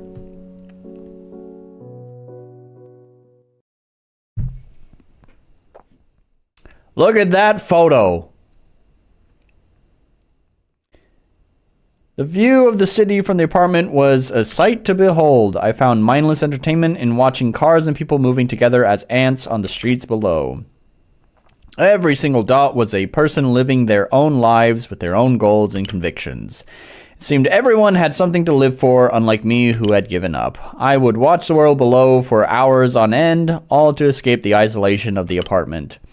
And this pastime made me happy. I felt connected to the world through observation. At least, that is what I convinced myself. As frustrating as it was to admit, Warutiere and my grandfather were right. How I wished for anything that would help me work up the courage to leave the safety of this nest. The apartment had been my cage for 8 years, 8 long years. I felt trapped. What would that be? If he's 21 now, that means he would be 13 for 8 years? Or didn't he go to fucking school?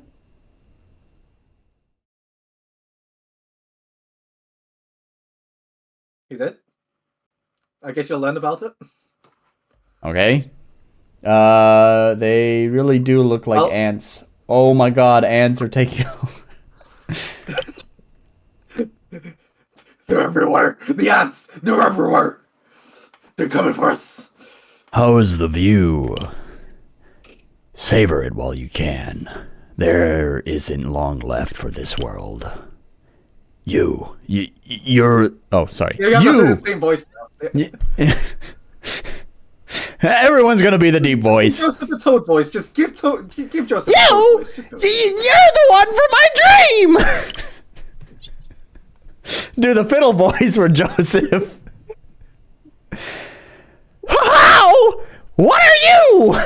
I'm gonna get the cops called on me again. I better not do that. Wait, did that happen before? You missed it. Wait, when was this? During my birthday stream, the cops came to my house because I was too fucking loud. One of my fucking neighbors must have fucking called the cops on me.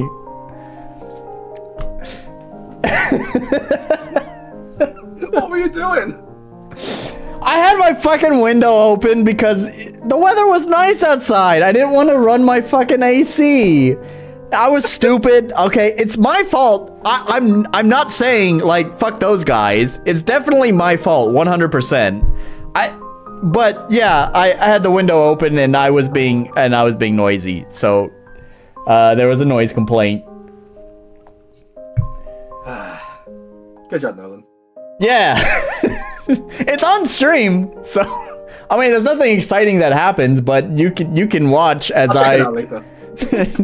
You don't see the cops because first of all I turn off the camera, but also it's over there where my front door is. Obviously, you can't see it. You didn't get the content. But you can hear the ping pong. You can hear it pretty clearly, and you can see me just go from having fun to suddenly. What the fuck? Oh shit. What did I do, bro? No, I didn't even know it was the cops. I didn't know it was the cops. I didn't know what the fuck it was. It was 2 a.m. at night, and I was like, who the fuck would be at my door at 2 a.m. at night? Anyways, they call me God, the light, the world itself. I have gone by many names in the time this world has existed. For simplicity's sake, you may call me the Creator. Look, you, wow, hotfix. You did it. Creator, capital C. I didn't even have to restart the game. I think it was creation that used lowercase. I'm making a joke. I'm making life changes as you play the game. This is what I wanted you to play the game for, so that I could do life fixes. Okay. Yeah, I'm not a good enough playtester to find the big changes. But why? But yeah, why would you capitalize creator here but not capitalize creation there? You know what? I wasn't thinking. Oh, I didn't realize that creation now that needed capitalizing. I caught you. Creator. This world was formed around a sprout with great potential. The sprout grew into a great tree, bearing fruit which sustained all life. That same tree is now withering away and taking the world with it. The barren tree I saw in the dream! Then soon I can't do that. I can't do that. Is this how you felt the entire time? While I was playing Final? Maybe. I'm not sure. Go ahead, describe your feelings to me. I'm feeling... How does this make you feel? So I talked to my therapist about you. Oh, really? Wow. I'm popular. Oh.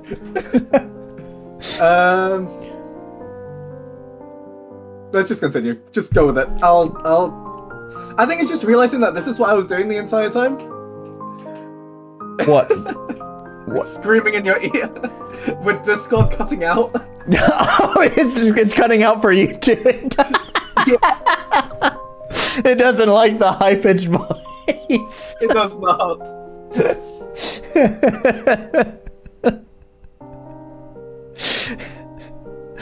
Yeah. I mean, I didn't care. Like, I enjoyed watching you have fun with the game. It was a nice change of pace, to be honest. It's a change of pace to have someone on video who's having fun with the game instead of just fucking hating every second of it, right? I did have fun. I liked the writing. That's why I voice acted it. You're the therapist advised against Nolan? Oh no. I mean, you did say I'm a bad influence on him. I'm literally encouraging him to drink more. So he's also making me come to Japan so we can go to a soap plant. I mean, we might as well. It's a group experience. We'll book the same one. Look, I've done it before. My friend here, he was about to get married. I mean, he did get married, but just before his marriage, he was like, before I seal the deal, I'd love to have another experience. And I was just like, boy, do I know about some places.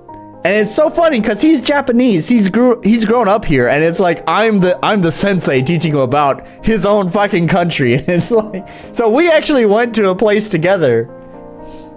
Before his wedding, huh? Damn. Before his wedding, yeah.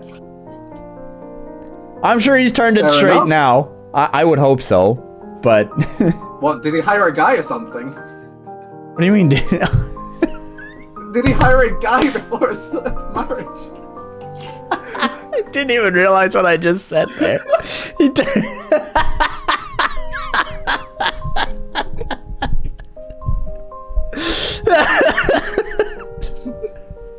I mean, you know, maybe he just wanted to explore before his wedding. I don't blame him, you know? Yeah, you know, look, we all got things on our bucket list, all right?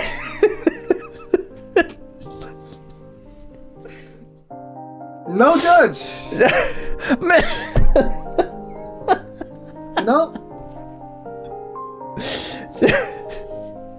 Yeah, I think it's good to explore yourself. yeah, man. Yeah.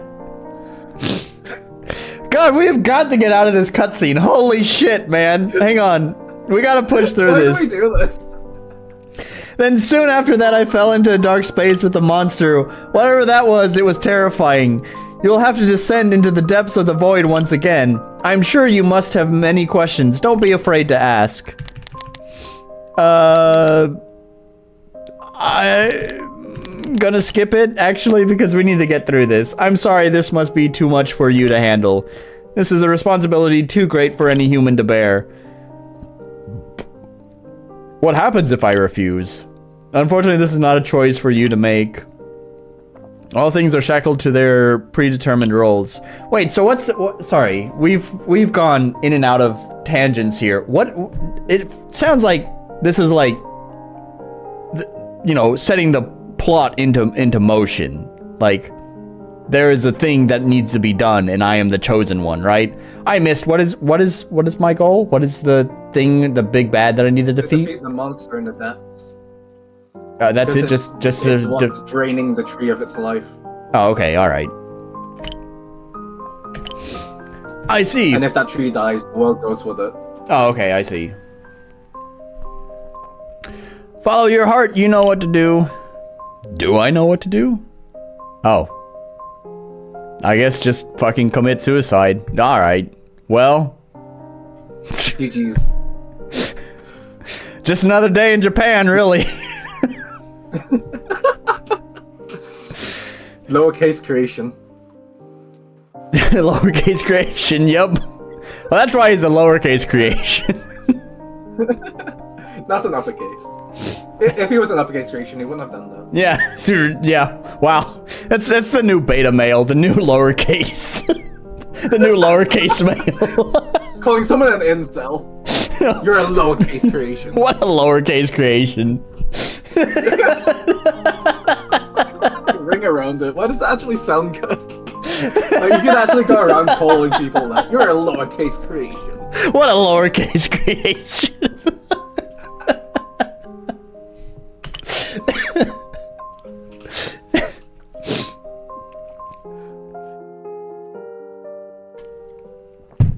There we go. Did we finally end the fucking cutscene?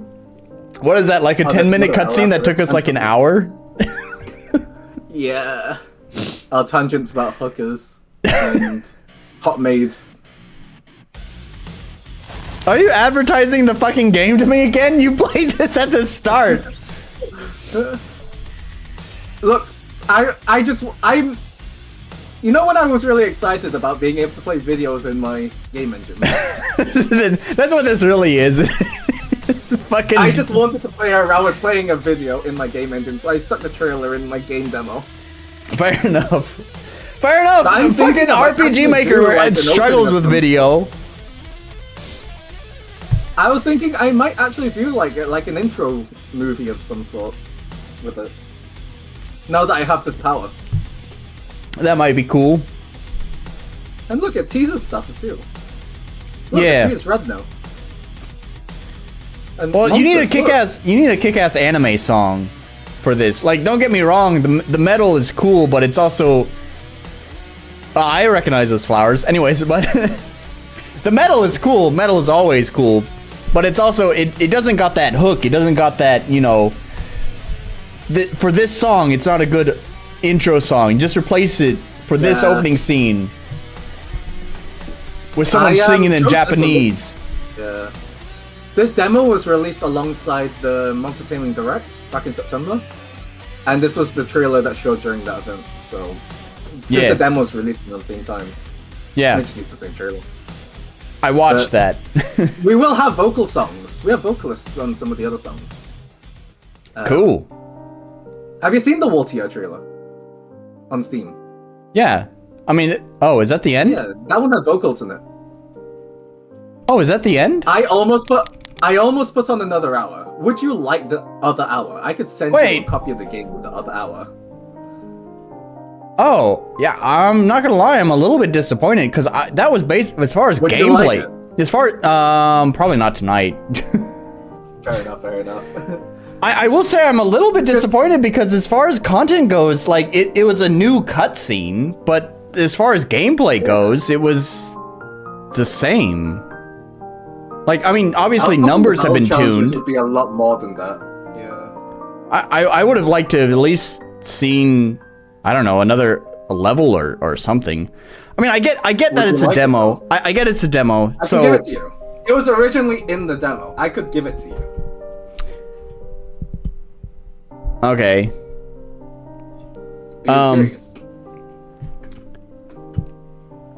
We need more dude. We were just worried that it was way too long because at that point, like, people were playtesting the game and the demo was like 2 hours to 3 hours long. If it was us playing it, it would take so much longer because of our tangents. Oh, okay. I thought you were saying people were playing this demo in 2 hours. I was like, how the fuck do they do that? No, we got 2 hours with all of our tangents. Yeah. They were doing 1 hour to 2 hours for this demo as well. Some people really struggle with battles. And also taking their time with the moral scenarios. People actually getting the wrong answers in the moral scenarios. Okay. Yeah, so that dragged out time. And then I also added in the first proper chapter, because if we consider all that a prologue, I added in the first chapter of the game, and the demo actually ended up being around like 3 hours for some people. And we decided maybe that was a bit long. Okay. Yeah, I mean... I introduced other mechanics, like the first chapter introduces Marianne and Waltia in the Void, and, you know, their game mechanics. Yeah. So I would have liked to show you that. I'd be curious to show you that and get your thoughts on that if you want. I am interested. It's just that we're already 2 hours into this, and so... Yeah, fair enough. Just let me know if you ever want to try it out. Doesn't have to be on the stream or anything. I just want to get your thoughts. Yeah. Yeah, because I mean, I kind of get it. So first of all, like with a demo, I really think like a lot of us RPG Maker people are used to people putting out a demo that's probably way too fucking long. There's been plenty of RPG Maker demos that I've never even seen the end of. It's basically like half the fucking game. I think that's kind of crazy because, you know, because at that point you're basically giving the game away for free. Yeah. So part of it is I guess I just had. There was also like a viral video back in the day about it where if your demo shows too much, people can actually be turned off by the demo. Like, they'll just play the game and then they'll burn out on it and then they'll not buy the actual game. Yeah. Yeah, exactly. I mean, the demo is meant to sell you on the game. It's not... Yeah. It's not meant to be the game. So, like, from like... from a marketing standpoint, I think that was probably fine. Yeah. But I don't know. I guess I had the wrong expectation. I sort of thought that there was going to be more than just the content I already played. And I guess technically that's true because there was that whole cutscene afterwards. But I don't know. I'm not there for the cutscenes. I'm there for the gameplay, right? So I was, I guess, disappointed that there was not more gameplay to the demo. But I do have it ready here. I could give you a build of the game that includes the first chapter, and I would love to give you that if you ever wanted it. Yeah, I don't mind. Like I said, not on stream, but I wouldn't mind. Yeah, playing it. I'd love to get your thoughts. Yeah, getting your opinion on the mechanics for Waltier and Marion. Yeah, and like what they do. It is funny though. I don't know how much percent is the demo of the whole game, if that makes any sense. That's just the prologue. Yeah. There's five chapters and there's also 3 routes. But to be honest, the difference between the routes isn't too much, but it's more like just encourage like repeat playthroughs. Okay, yeah. And different boss battles at the end, of course. Okay, fair enough. I'd say the demo is about, I don't know, say like 5% of the game. 5%. Yeah, maybe 5, like less than 10, I'd say. I would say that seems right. I mean, I don't honestly know, but that feels like a good number for the intro. That feels like I experienced 5% of the game. Yeah. I'll work on those battle challenges. Like, there's a lot of good feedback there. Yeah. It's funny. I mean, I don't know. You're the one, like...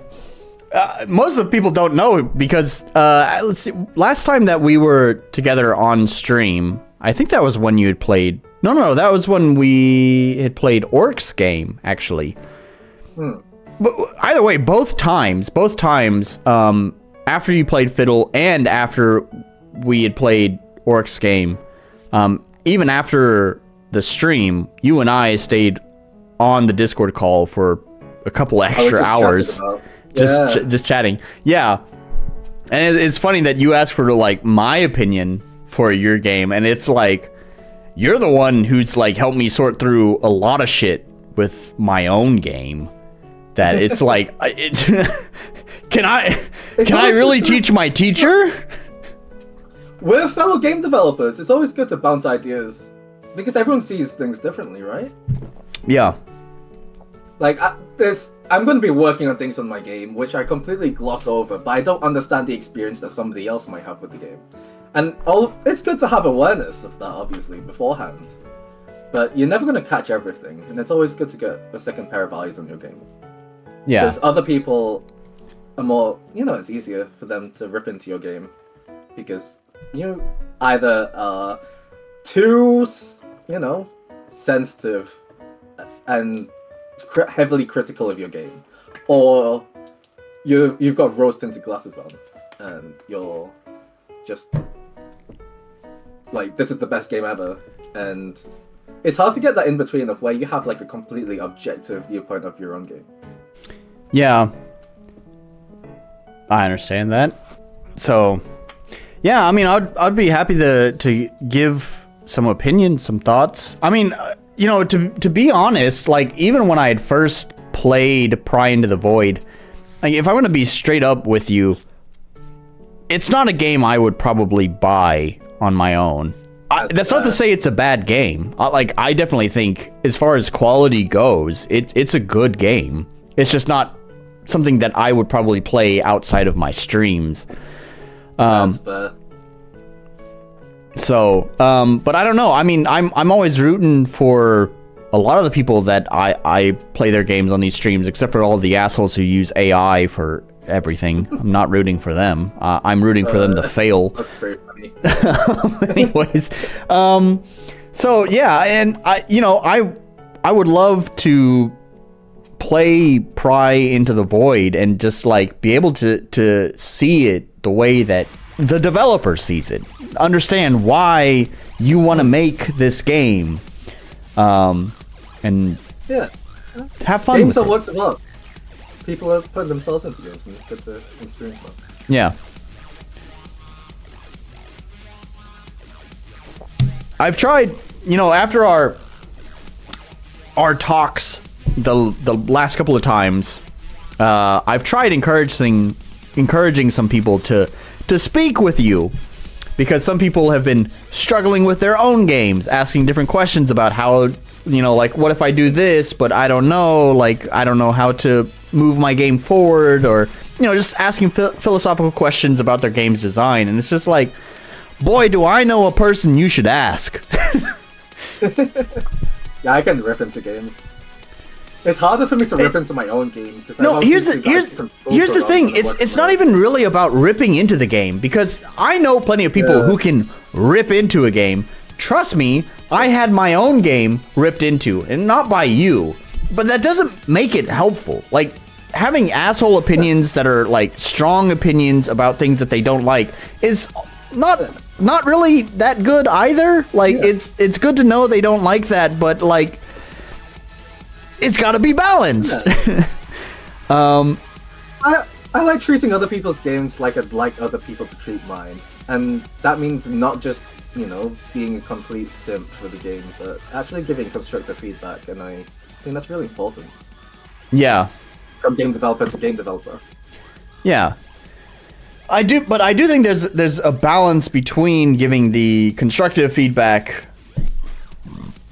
My Discord link is expired? Oh, okay. I can fix that. Anyways, there's a balance between like giving objective, like at a certain point objective feedback just becomes being an asshole. It's funny, I remember there's a job I worked at. To be honest, I really fucking hated the job. I only stayed there for a little bit.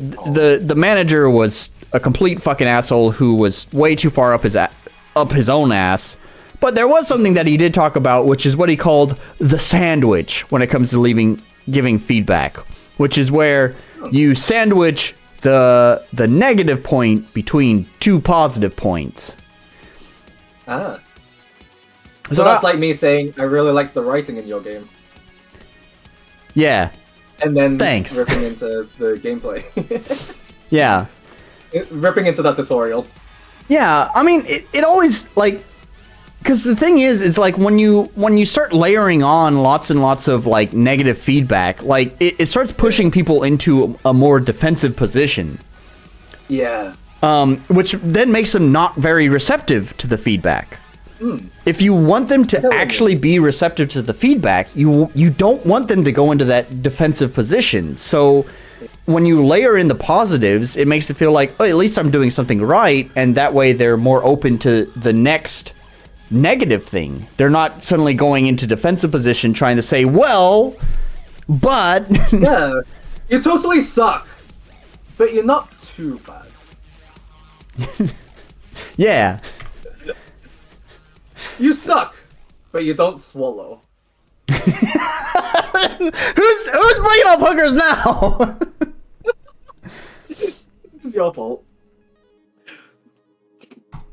Let's see. Okay, Wrath of Wood. If you wanted to, oh, I can't send it there. How do I? Okay, here. There we go. Discord link is in the chat.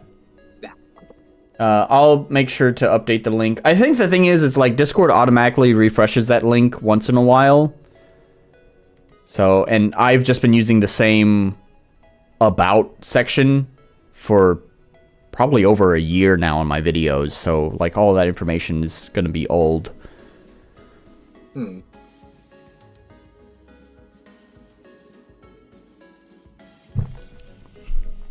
Every week I forget to remind you. Not this time. Well, there you go, Wrath. That should hopefully be the correct link. We have Discord now. Yay. Yes. So anyways, but yeah, feedback and all that. It's honestly something that I've been working on. It's always fun as a streamer and someone who tries to review other people's games, if you go back to some of my older streams, I think I was much harsher of a critic. But being on the receiving end of that same criticism kind of helps put all that into perspective. Yeah, I feel that. Yeah. So I don't know. I've over time tried to improve as a reviewer, not just a game developer as well. Yeah. Whenever I review games, trying to do some of that sandwiching as best as I can. Definitely helps a lot, making your own game. Gives you the perspective of, how would they want to receive a criticism. And you don't see that until you actually start making things yourself. So, yeah, well, and I've been making things... I've been making things my whole life. Like, when I was younger, I always enjoyed writing really fucking terrible novels. I know I had... It's funny, my mom... This was a couple of years ago, but my mom actually sent it to me. She found a printed copy of like this novel I'd written when I was in 5th grade, which is like basically fucking Dragon Ball Z cross Golden Sun fanfic is basically what it is. A lewd fanfic? Huh? A lewd fanfic? A lewd? No. Thankfully not. I was too young when I wrote it to know anything about... Fair enough. to know anything about sex. But anyways, yeah, it's just like, I've always been doing that. There's even a novel that I had written that's actually published online somewhere. Wattpad. One of those Wattpad fanfictions. Yeah. Did I? I don't think I posted it on Wattpad. I don't know, but anyways, basically what I'm trying to get at is I've always been posting stuff online and trying to get feedback. The one thing is that I've never been able to get feedback because my books were shit, so no one gave a shit about them. Music, it's impossible to get anyone's attention with music. Music is so oversaturated that no one pays attention when someone says, "Hey, check out my music." And they need to tie something else in, like being a VTuber or something. Yeah. And then, of course, I've always had a YouTube channel. I think since middle school is when I had started my YouTube channel. And this is actually the same YouTube channel I'd started back then. Oh, wow. Yeah, it's gone through stages. It started out with just like really dumb skits that me and my friends would do when we were in school. To eventually doing, of course, at the time, very popular Halo 3 machinimas. We did some of those, and then there was a time when I had reviewed anime, and then eventually I reviewed... Actually, before that, I had reviewed some online games, some MMOs, and that eventually led me into reviewing anime for one reason or another. I don't know why. And then here I am. So I've always had a YouTube channel and have, at least with these videos, like from time to time I would get a video that would pop off in the algorithm. And by that, I don't mean like get millions of views, but more like hundreds of views, which is enough to still get regular comments. Like, do you know the series Neptunia? Yeah. I played some Neptunia. Hyperdimension Neptunia. Yep. My console wars in anime form. What a stupid fucking game and franchise, man. Anime girl console wars. I had reviewed the anime of that was based on those games, and I didn't. Anime for it. I didn't like it, and then that actually went viral, and I had... Neptunia fans are the worst, and they were there to tell me how wrong I am, and how I probably just shouldn't exist because I had a wrong opinion. So, I don't know. I guess this is all to say, you know, I've always had an online presence and I've always been receiving feedback. It's just that with games, there's more people who are, I don't know, who care. I guess that would be a positive way, a glass half full way of putting it. People who care to tell you where things are going wrong, and sometimes they get very passionate about telling you where things are going wrong too.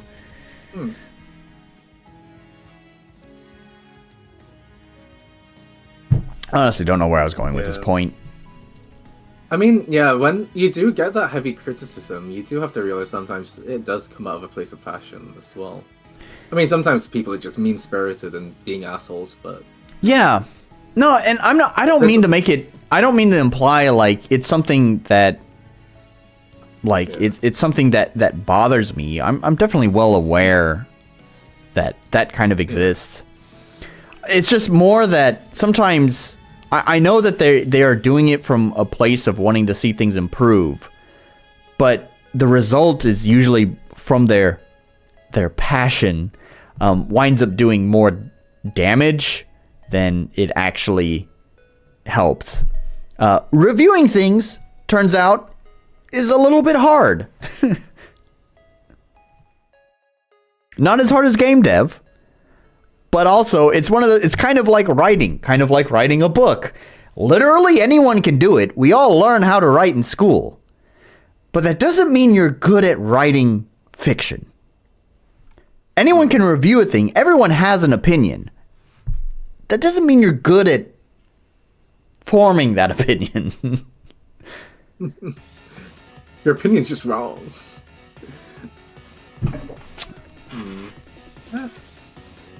I do think there are definitely degrees at which someone's criticism is useful. There's definitely the criticism that you get where it's like just not useful at all. They just don't get anything out of it. It's just being an asshole. It's like writing a book. Thanks, Wrath. What a great contribution. It's like writing a book. That's hard. Now, are we talking about, like, surfing on the book? Like, you throw the book, you hope it's buoyant, and you throw it in the waves, and you hope you can write on it? Or are you talking about, like, sticking some wheels to the book? I don't know. After our hooker discussion, I was thinking of something like sticking a dildo on it.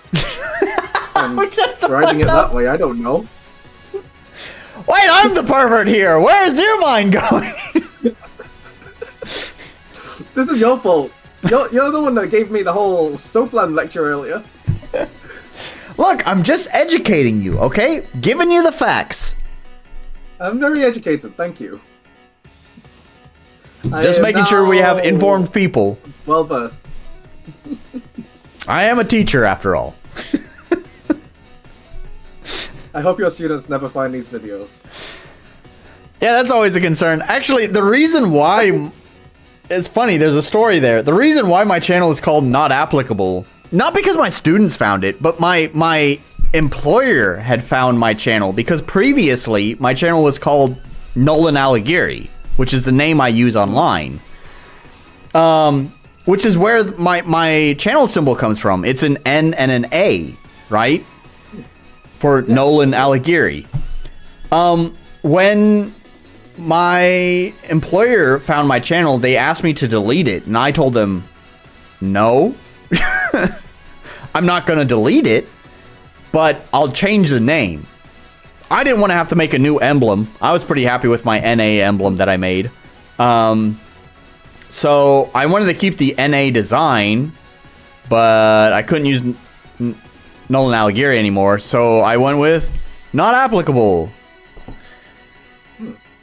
And it was just supposed to be temporary until I thought of something more long-term for NA, but I never thought of anything more long-term for NA, and it's just stayed Not Applicable, so... Just stuck around. Yep. So there's a story on why my channel name is Not Applicable. That was some interesting history. Thanks for sharing. Yeah, you know, if you want a story on why not to trust people, even though I was just telling you should go out and meet people... I had later found out the reason why my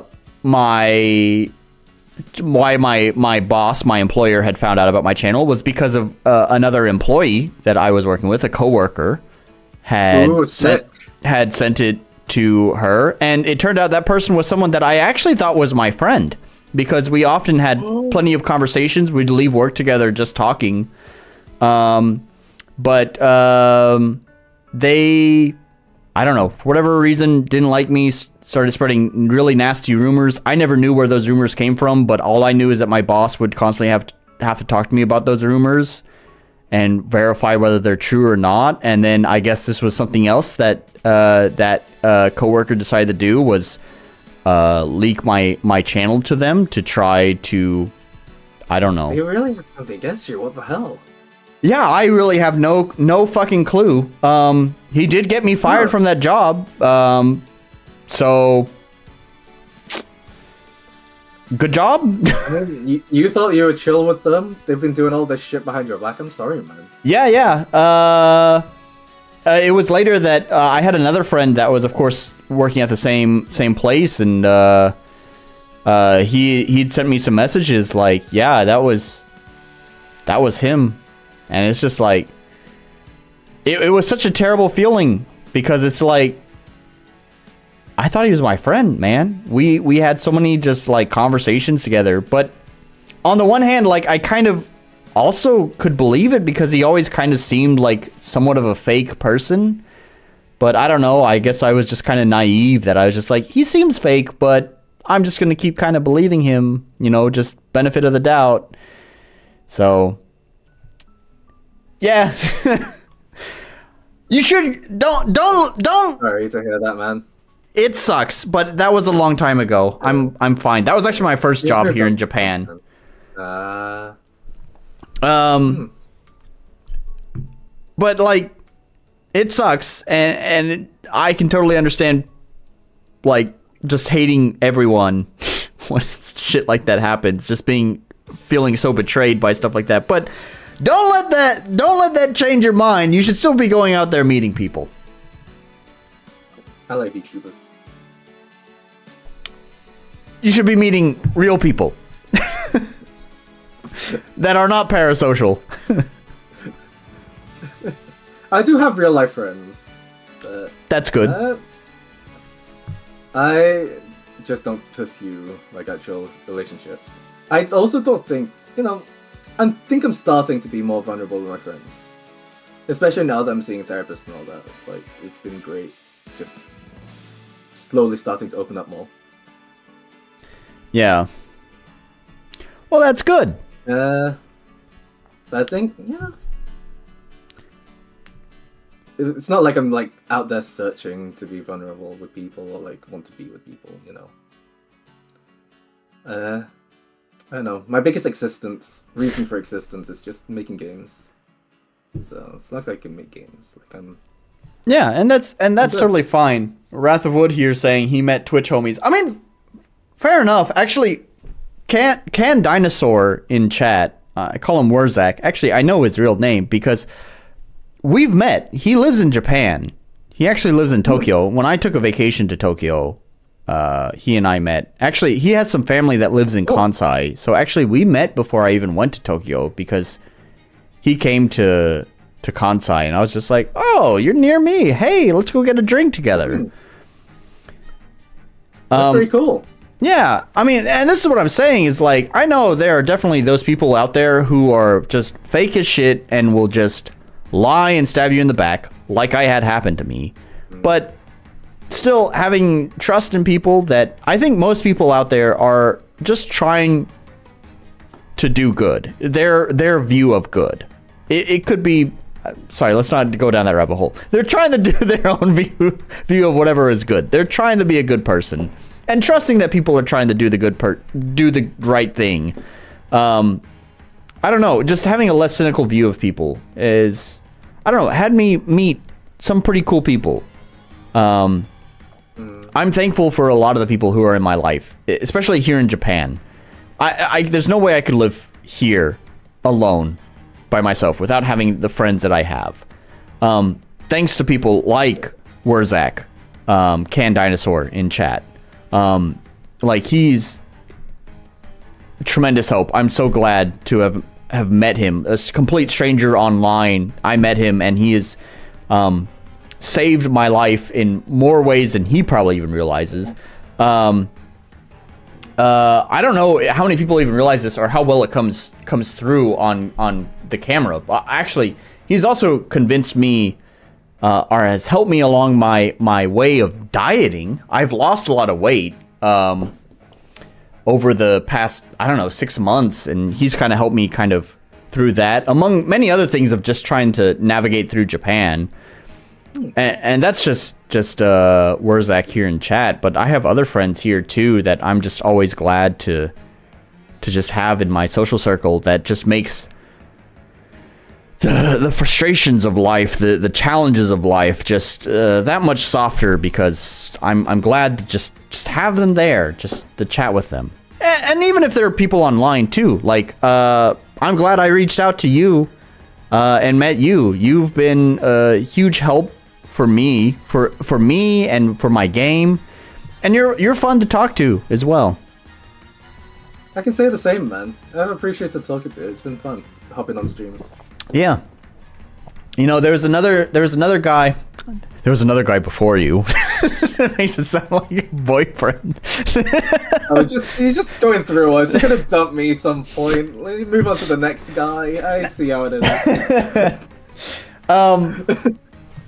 No, there's another person I had done an interview with on my YouTube channel, and he was a nice guy, but it was definitely a very more kind of, I don't know, professional kind of conversation. So, but still, I'm glad that I always try to reach out. I say I always try, but honestly, I haven't reached out to a developer in a long time. I try to sometimes reach out to developers just for the chat, because I think it's cool, and getting those different perspectives and stuff. These are the kind of videos that perform not great on my channel that already does not perform not great. So we're talking very few views for these kind of videos, but that's okay. Different perspectives, different people. It's all cool, man. It's cool. I like people. People, they're all right sometimes. They're all right sometimes. You're right. About 43% of them are all right sometimes, and then about another what is it? 57% are not great. Sorry, that's not related to any sort of recent political topics or anything. We don't talk about politics here.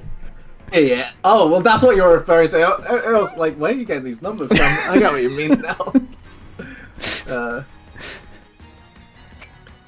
Well, yeah, you just gotta find the people that matter, huh? Yeah. I mean, I don't know. Like, to me, I don't want to sound cheesy, but it's like everyone matters that you meet. That also sounds kind of cynical too. That's like backhandedly cynical, because it's kind of like everyone that you haven't met yet, well, fuck them. But I guess kind of, yeah, because I don't know. It's just like they're not important to your life now, so it's not something worth. I don't know what the fuck I'm talking about. Forget all that. Anyways, people are nice. I like meeting new people, and I like talking to new people, and I like getting new perspectives. Social lubricant is good. This is something that I do go to bars, but I don't drink. Lately, at least. Okay, well, that's fine. I do socialize. I joke about staying at home, playing video games, watching VTubers, but I do go out. I've just made the conscious choice not to drink when I go out now. That's probably actually the best thing, because obviously that's the healthier choice. You still get the socializing, yeah, but you're not also, poisoning your body, so. Yeah. Yeah. I mean, I go to this one video games themed bar. That's pretty cool. I always get this drink called the Funky Kong. recently asked them, can they do a mocktail version of it, and they said no, and that made me really sad. And I don't like those people in one. No, I'm joking. They're okay. But yeah, I've learned to appreciate actually just being around people, being sober. And I understand like the importance of social lubricant, but at the same time, there's something about being me as well that, you know, I don't have to rely on magic juice to just have a good time. It's a cultural thing here. You have to realize that literally everyone here in this country is so fucking stuffy, literally 24/7. The only time they are actually themselves is when they're at least 3 beers deep. Yeah. I've lived here long enough that I can't say I'm 100% there, but it's still kind of, it feels like a requirement. You gotta turn that switch off, and that switch is so unlubricated that you gotta get a couple of beers in to just be yourself. I get that. Yeah, it was definitely hard at first. I guess the reason I stopped in the first place was just because it was affecting my anxiety. But I think, you know, I understand the importance of it and why people drink alcohol. Like, I used to be a fucking alcoholic. There's this time where I was like so dependent on alcohol. It was bad. I like, will say, I could, like, be me and live. Yeah. let me clarify here, because I know all my chatters too also call me an alcoholic. I don't drink unless I'm out with friends or I'm on this stream. Pretty much during weekdays, Monday through Friday, I don't drink. I pretty much only drink water or tea, and coffee, and that's it. So, just to clarify, I am not actually an alcoholic, and if you are drinking and you are using social lubricant, use it responsibly. Do not poison yourself. Yeah. And just know that, you know, you don't need to feel pressure to drink. If you want to drink. Make sure it's what you enjoy it, what you actually want to do. You don't need to drink to socialize. Yeah. And I feel like a lot of people should realize that. And it's fine to drink if you want to as well. Like, drinking can be fun. I recognize it. It's just not for me anymore. At least in my stage of my life right now. Drinking on a regular basis is what makes you an alcoholic.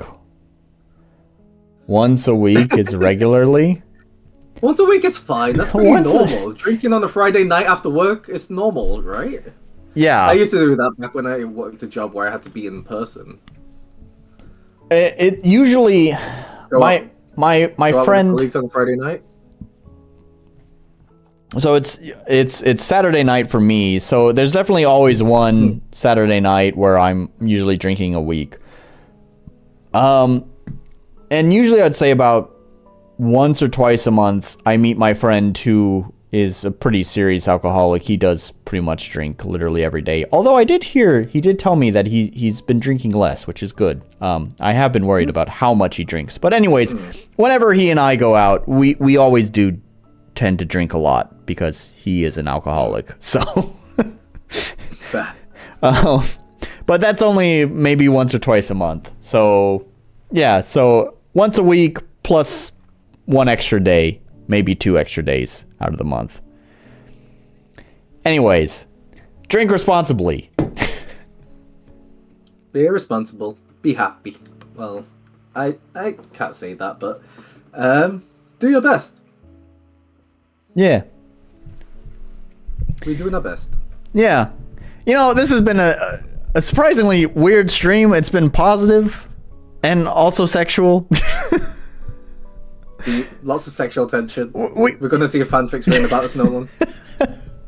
Make it happen. Look. 5 viewers right now.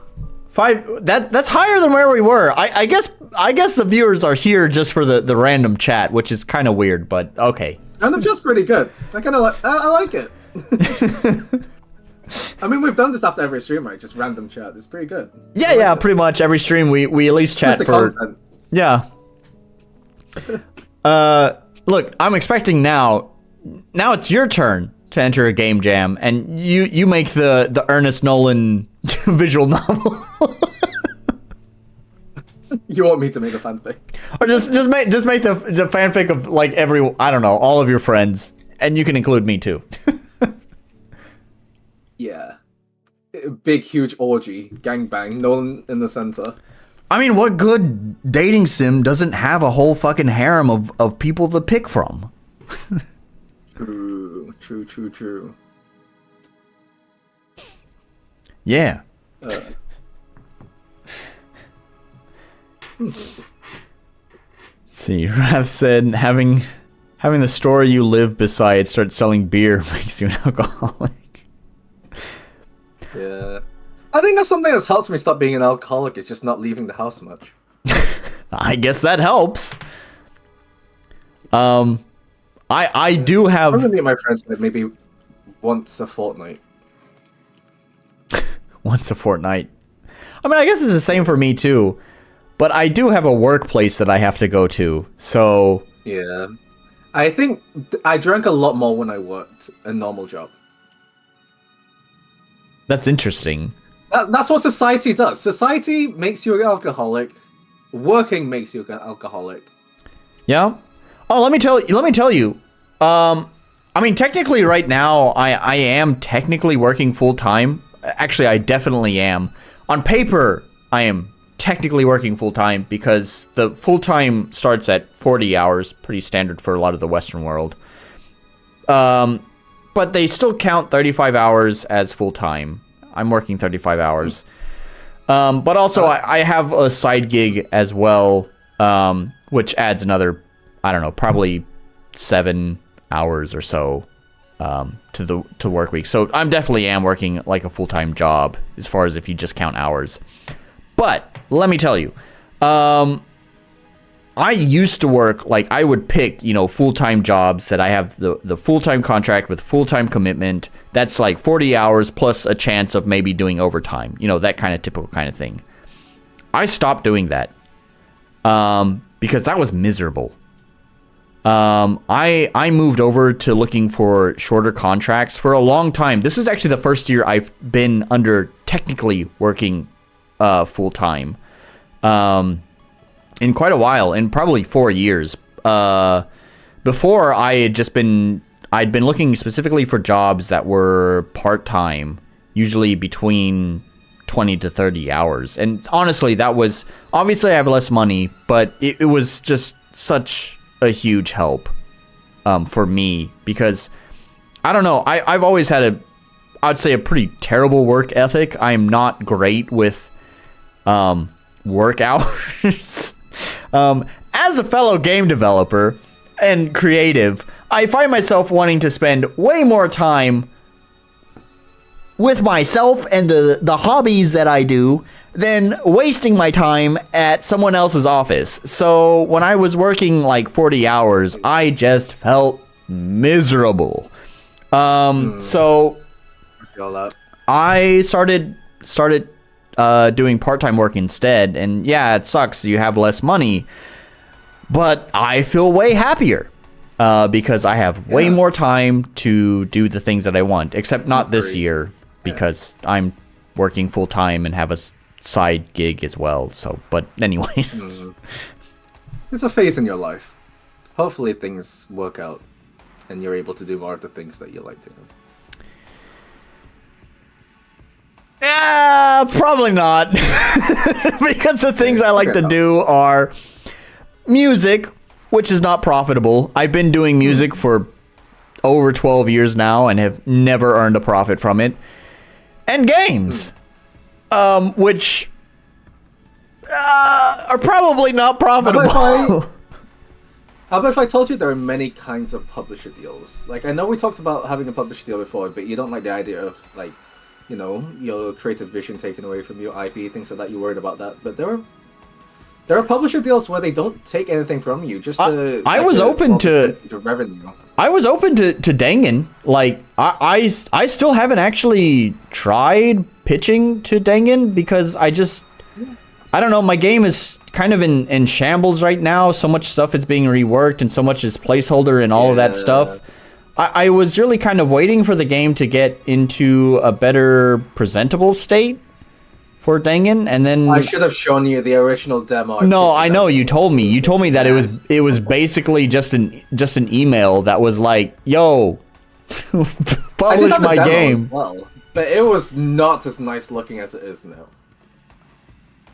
But I also think, and I could be completely wrong, but I do think the landscape is different. I think, correct me if I'm wrong, but when you pitched it is kind of during the video game craze due to the pandemic, where everyone was flush with cash because everyone was staying home.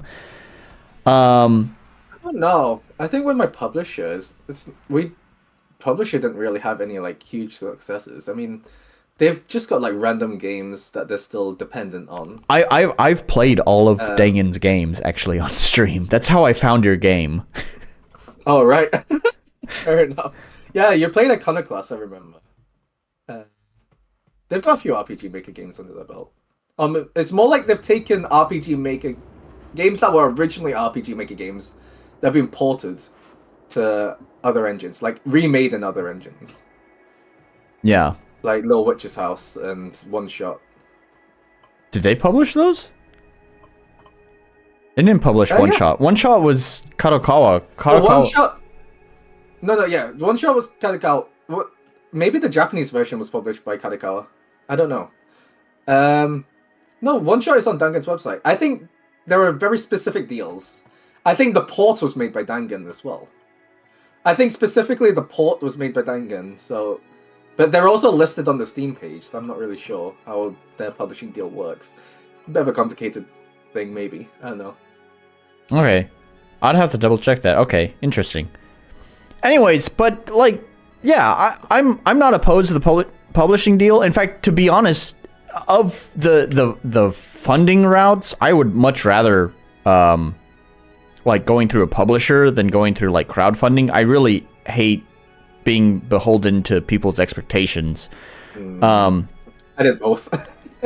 Yeah, I know, but yours also was much smaller in scope. I think it was fine, because you just wanted a laptop, basically. I basically just wanted a laptop, yeah. That's all I needed the crowdfund for. Yeah.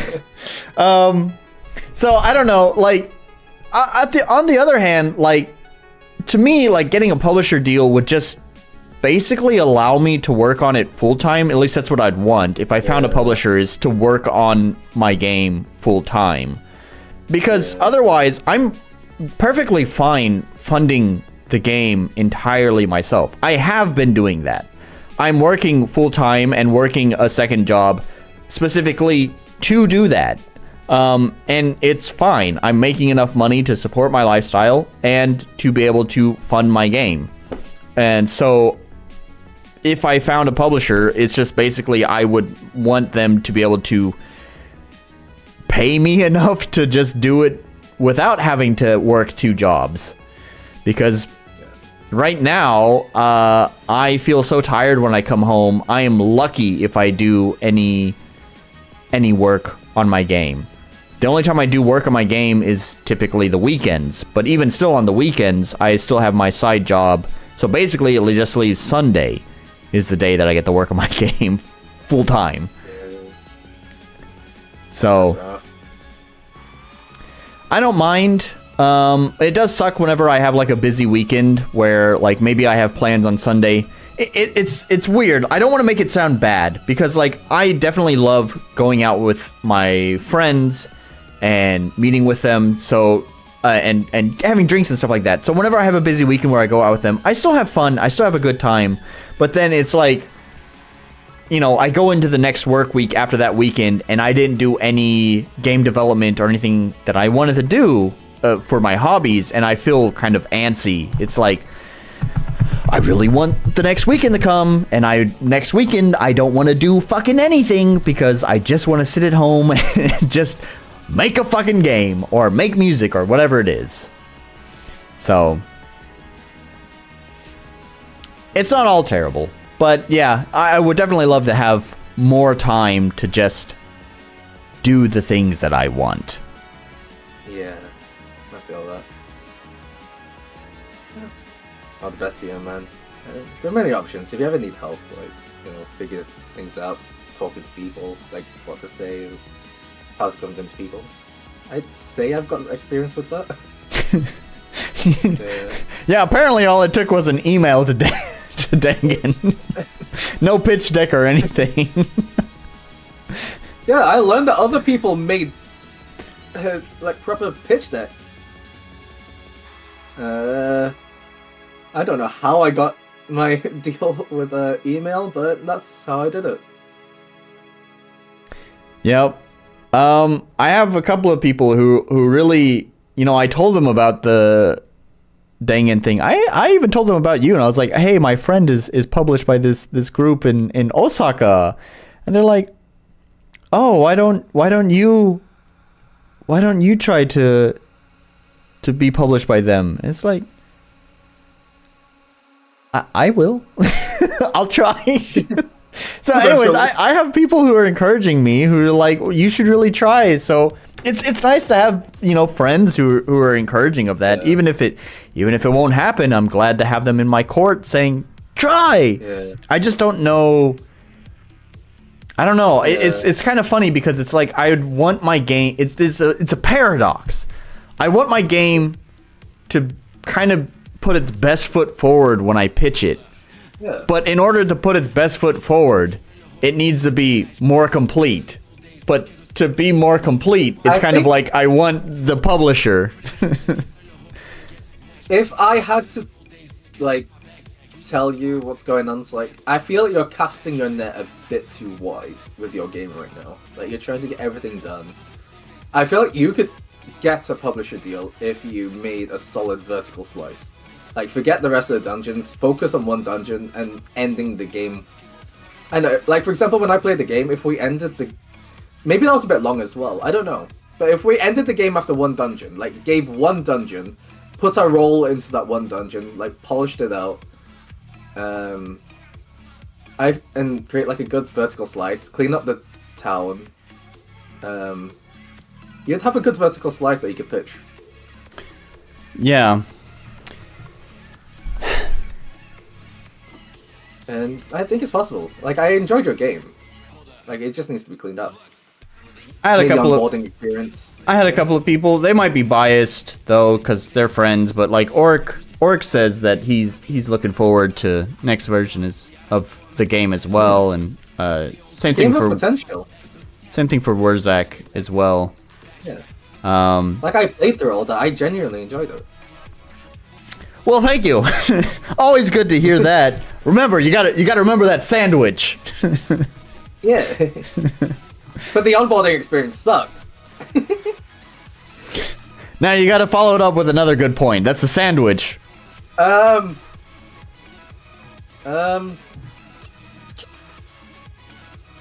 You suck at this. This is a terrible sandwich. Also, Discord is you're not coming through Discord. Fair enough. I like the meta elements. I like how you're thinking about it. It's very artistic. Like, it hits me a lot. Like, the game is written from a perspective of someone who is really passionate about games, wants to make games, and how they're putting themselves out there in the world. And that's something I can relate to a lot. And, you know, when I got to that part, after beating the dungeon, you know, that actually hit me a bit. Yeah. Also, and I think I'll touch creatives. Also, Orc just gave us our top bun. Fiddle animations were super cute. We got more coming. Yeah. Hey. I think as well, yeah. Get those final animations done. Get the townspeople done, and just like clean up the town and that onboarding experience as well. I think you have like a really good vertical slice. I can see that being a good vertical slice. That a publisher, I don't know which publisher, but I feel like if you put yourself out there, you would find one, I think. Well, I'm working on it. I have a programmer now who is helping me. I got some pretty cool stuff that he's already given me. He's already turned in. You know, one of the things one of my main takeaways, I don't know if this was the point that you were really intending, was that a lot of the problem is just that things are not well conveyed. I mean, you're just talking about onboarding now, and a lot of that just comes down to the visuals. I have a visual effect now that my programmers made for me that is super fucking fun and really satisfying, and I have just been using that. It's so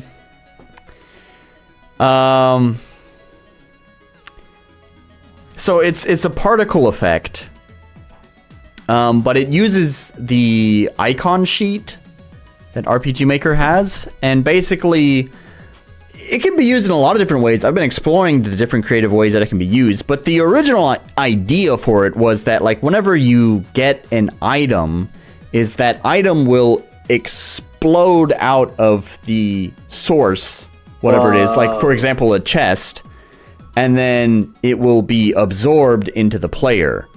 So, for example, like money, like you'd have a chest that would explode with like money, and then all of that money would get absorbed into the player. Yeah, it's really satisfying. But I've also found plenty of other creative ways of like using this form of animation to create, like, I don't know, confetti effects and all sorts of stuff. Like so many parts now have so much animation, and it also has like a number ticker as well, so you can see how much you're gaining of whatever that item is. It creates a very satisfying effect. It also gives you more immediate feedback for what you're getting. And this is this sort of thing was kind of just a demo, because a lot of the feedback, the visual feedback stuff, is more related to the combat. But I just wanted to see how this would work in like the overworld by implementing this, seeing how it changes the feeling of the game and making sure that things are being conveyed pretty well. And so far, I feel like it's pretty successful, and it's just been fun to tinker around with as well. So I'm hoping that some of my ideas for the combat, which will utilize similar kind of very visual things, very stimulating ways of expressing the mechanics, will hopefully also clearly convey what they're doing as well. So, and we're moving towards that. The way that I've worked with my programmer on this is we start it very small with something pretty basic, just to make sure that we can tolerate each other when we're working together, and then kind of moved up slowly in complexity on the types of plugins that he's working on. We're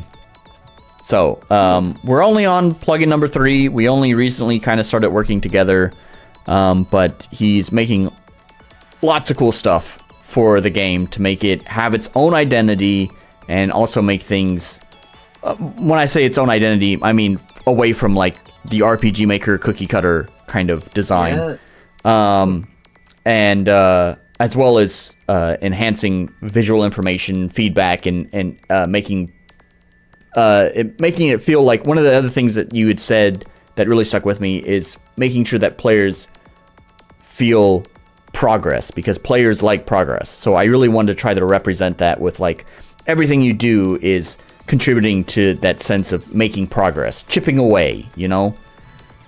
Yeah. So that's awesome, man. Sounds like you're making moves. Yeah, I'm looking forward to seeing how it turns out. Best of luck, man. Yeah. I think the next version will be pretty fucking cool, and maybe that'll be the version that I'll send to publishers. But that version may not be ready for like a year or something, so... Fair enough, I get that, that's rough. Yeah, hopefully once you get that publisher deal, they can help out a lot. They can help you pay for contractors, find contractors, things like that. Yeah. Yeah. So, you know, that's something that publishers are really good at. Yeah. And hopefully that'll make, your experience of making the game a lot smoother. Yeah. So... Yeah, anyways. It's just getting there, isn't it? Just getting there. Just getting there, yeah. Getting to that point. Yeah. All the best to you. Yep, just I would say one day at a time, but most days I'm too tired. 1 week at a time. Yeah, I get that. Yeah. As long as you're making the steps, you'll get there eventually. Yeah, that's the thing. I was even talking about, like, if you went back to my older streams, that was another thing I remember, like, harassing people about is, you spent how long on this game? But, I don't know. I kind of get it now. Yeah. I mean, I've been working on this. Like I told you, the original idea of it came when I was 21. I'm 26 now. So why has it been 5 years? For a long time. I don't know. What have I been doing in my life? Well, I got the publishing deal. I ask myself that every morning. So I haven't actually been developing my game that long. Like I've only been in full-blown like development since like 2022 when I got the publishing deal, really. But it does take a fucking long time to make a game, and a lot of effort. So yeah, like I respect anybody like putting themselves out there like this, creative vision and all that. Just doing anything really, like whatever you're doing. You and your YouTube channel as well, grinding it out. I respect it a lot. thanks. Because I'm too tired for social media. Like fuck's sake, I can't even tweet once a week. My last tweet was several months ago. Oh, YouTube is. So tired of that. Oh, YouTube is really my only social media. First of all, I can't even stand Twitter, to be honest. And I'm also one of the tinfoil hat people who care about data privacy. So like, I don't use Facebook. You have a Gmail? I do have a Gmail, mostly because it's necessary, but most of my main email correspondence go through Proton Mail, which is a very privacy-focused email client. So that's the one that hackers use. Yep, that's the one that hackers use. So yeah, I don't know. I really don't use that much social media, other than just YouTube. I occasionally log into Instagram, mostly just because, like, I have some family members who, that's kind of the best way to keep up with them. So, but it's very rare when I log into Instagram. And that's pretty much it.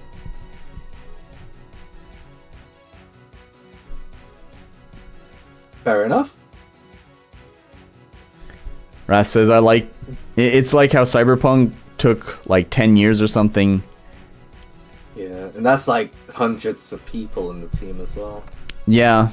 Though, to be fair, so actually, I think Cyberpunk had been announced. It was like 13 years since announcement, because I remember the original like teaser trailer, because I was actively using Nexus mods, and the owner of Nexus mods was a huge fan of like The Witcher and The Witcher 2.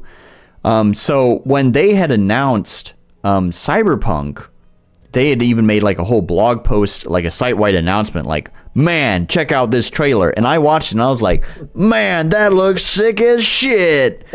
And that trailer was released before The Witcher 3 had even been released. Oh, good. They have been at it for a while then. Yeah. So I think it was a pretty long development cycle. I kept up loosely with the game. Like, basically, I kept up with when is this going to release, but not really any of the information. So it's sort of funny because I know everyone really hated Cyberpunk at launch. And don't get me wrong, it was pretty buggy, but I didn't have the worst of the bugs that a lot of people reported. My game was buggy, but it was playable. There was nothing like horrendous about it. And because I hadn't really kept up with any of the announcements that were like planned designs in the game or anything like that, I didn't know what to expect other than a cool cyberpunk city, and that was pretty much it. So when I played it, I was totally fine with it. I didn't have a terrible buggy experience, and I had no expectations other than cool cyberpunk city. So I had fun with 1.0. Sounds like they've really fixed it up as well and made it good. Yeah, it's kind of funny. I haven't actually gone back since all of the updates. I played it. I pre-ordered it, in fact, and played it basically launch day. So I was there for 1.0 and played through the game, and then I didn't really look back. I've wanted to actually try the expansion, Liberty City. That's the fucking GTA. Yeah. That's GTA. what? I don't remember what the expansion is, but I've wanted to purchase the expansion and give Cyberpunk 2.0 a try, but I haven't gotten around to it. Yeah, that's fun. Yeah. I started No Man's Sky a few, like half a year ago. I jump into that every now and again, and that's another one that's just been like that was completely trashed done at launch, but has managed to redeem itself. That's another one, actually. Yeah, that's one that I've wanted. It's been on my wish list for a long time now. It's pretty good, actually. It's been a good like grind, mess around, explore. It's been a good one for that. I'll see about purchasing it whenever the next major Steam sale comes around. Just today. If you ever play it on stream, I'll hop on. If I play, I don't know if I would play it on stream. It's not really for my channel. It's not really a good stream kind of game. RPG Maker, No Man's Sky. I don't just play RPG Maker games, but yeah, I do play mostly RPG games on this channel. So, but I don't know. I'm kind of also a free spirit, so occasionally I just like to throw in a wild card. So maybe I will do it. Yeah, like Boob Rider 64. Boob Rider 64. But speaking of like redemption arc games, actually just today, I purchased Wayfinder. Do you know about Wayfinder? I think we've talked about this. We talked about it? I don't think we've talked about it. Maybe not. No, I've heard people talk about this. The 1.0 just recently released. Huh? Yes. 1.0 actually, just released this week, I think. Maybe we did talk about it. So I've been interested loosely in Wayfinder because it was originally being published by Digital Extremes. And Digital Extremes is the developer of Warframe. And I have wasted more hours of my life in Warframe than I have wasted on game development. So, I have been interested to see what the developers would choose to publish. And so when they said that they're going to publish this game called Wayfinder, I was like, oh, that sounds interesting. And then it turned out to be kind of like a live service MMO kind of game, which I guess kind of makes sense because it's kind of what Warframe is, but I don't know. It was just like when Warframe did it at the time, live service wasn't even a word that existed. It wasn't a buzzword that existed. In the year 2020, 2021, 2022, I don't know. It's kind of like, I don't know about this, guys. And it seemed that way for pretty much everyone. Everyone was kind of like, I don't know if this is the way to go. And so, Digital Extremes was like, well, that's not going to work. See you later. And then just axed them. They were not going to publish Wayfinder anymore. But the developers stuck with it. Apparently they even like took pay cuts, like the leads of the studio. Yeah, the leads of the studio were paying out of pocket to help develop the game. They completely moved it away. Yeah, they completely moved it away from the live service MMO kind of thing that it was originally into more of its own kind of, I don't know, co-op ARPG thing. And I was glad to hear that. So I don't know. It's another redemption arc for a game. I picked it up today and I've been having fun with it. Although it does still have some of those kind of like MMO kind of vibes where there's just like way too many currencies and it gets really overwhelming. Like, what is all this junk? A lot of games have. That's the biggest reason why I can't just play like Western AAA games these days. They just throw too many currencies and like ways to sell things at you. It fortunately doesn't have that, like, as far as monetization goes. The only monetization... Oh, it's all in-game currencies. Yeah, it's all in-game currencies. Oh, okay, fair enough. Yeah, it's a buy-to-play game. The only monetization they have is, like, a supporters package if you want to support the devs. Which, to be honest, I didn't think I would be super into the game, but I always like a good redemption arc, so I went ahead and bought the supporters package anyways, just because... Good job.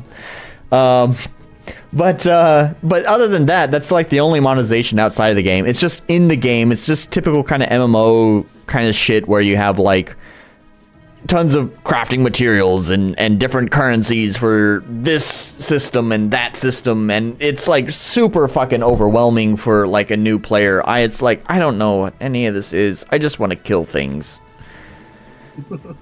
But otherwise, besides that, I've been kind of having fun. I'm only like 2 hours into it because I literally just bought it today, but yeah, so far, cool game. And always like a redemption arc from developers. So it's good to hear. Yeah. Anyways, I feel like we've been chatting way too much. You're always good to have a good tangent with you. Yeah. I feel like you're getting a little bit sleepy over there too. A little bit. It's getting a little dark. It's still 4 p.m, so I don't know why I'm a bit tired. But I'm having a good time. Yeah. Well, I always appreciate good talks. Yeah. About soap plans. So plans. Some games have event currency you have to use during events only. Yeah. And you know what? That's something that I think Warframe was also a victim of. I've also stopped playing Warframe, to be fair, though. They kind of lost me when they had their, like, 1 decade anniversary special event. Every year for their anniversary, they would give away, like, free, like, cosmetics and stuff. And they technically did that for their 10th anniversary, but it was all their, like, normal stuff they'd already given out before. If you wanted the real cosmetics for their 10th anniversary, you had to pay them $90 to celebrate their 10th anniversary. And I was like, no thank you. I'm not going to spend $90 on some fucking skins. That was sort of my tipping point with Warframe there. I was just like, I'm kind of done with this game. Yeah. I felt that. I was a Genshin Impact sort of guy, and I sort of started like zoning out once all like the pay-to-play mechanics started coming in. Timers and stuff like that. Fucking Genshin. God. Never hear the fucking end of it, man. I tried getting into Genshin. I had some people who were like, I was telling them, it's like, but it's gotcha filth. And they're like, no, but they're fair about it. They have a pity system. And it's like, I don't care. They can fucking sell that shit for a straight price instead of making it gambling. Yeah. I'd say it's better than other gacha games I've played. But it's still fucking gacha. They don't need to do that. Gacha. Yeah. I will say though, their marketing is on point. They kill it with the marketing for every single game they make. Yeah, I know, because Honkai Star Rail, that was the new one, right? Or was it Honkai Star Rail? What was they've got another one, Endless Zone Zero. Oh, yeah, that one. Like, there's that new Bernice music video that they released, and everyone's going wild about that. Like, people go crazy for this shit. Like, holy crap, their marketing is so good. Yeah. Yeah, I remember hearing quite a lot about Zenless Zone Zero. I was almost interested in playing it, but then I remembered, oh yeah, it's a gacha game. No, thank you. It's from what I've seen, it's like gacha action RPG with Persona elements. I don't know. Yeah, well, I would just be like, I don't want to play this, like, because I know it's a rabbit hole. Yeah. Well, so it's a combat that interested me because, you know, I was pitched on it as it basically being Devil May Cry, but with waifus, and it's like, oh, so Bayonetta, but with more than one Bayonetta. So I was like, I'm 100% there for that, except for the gacha. I will say if there's something. Yeah, that's fair. I will say if there's anything that Mihorio gets right, they are pretty good at combat. Yeah. No, I definitely loved. See, I've been waiting, and I've been searching, man. There's always, like, what is it, like, custom servers? For most MMOs, they eventually come up, right? Where the custom servers tune the they get rid of the cash shop, They tune the XP grind, whatever, and make it pretty much a better experience. And I've been waiting for someone to do a custom server for Genshin Impact because I loved the combat. I loved the exploration. I enjoyed the game for what it is. But then it's like, oh, I really want this character. And I drop $50 and I don't get that fucking character. Yeah. Is that the part that sucks about gacha, huh?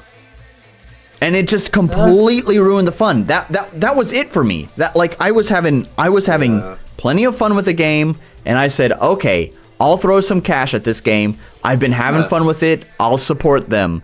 So let me throw some cash at it. I'd love to get this character or that character. Here's a selection of characters I'd love to get. $50, let's go. Spin the wheel, get none of them.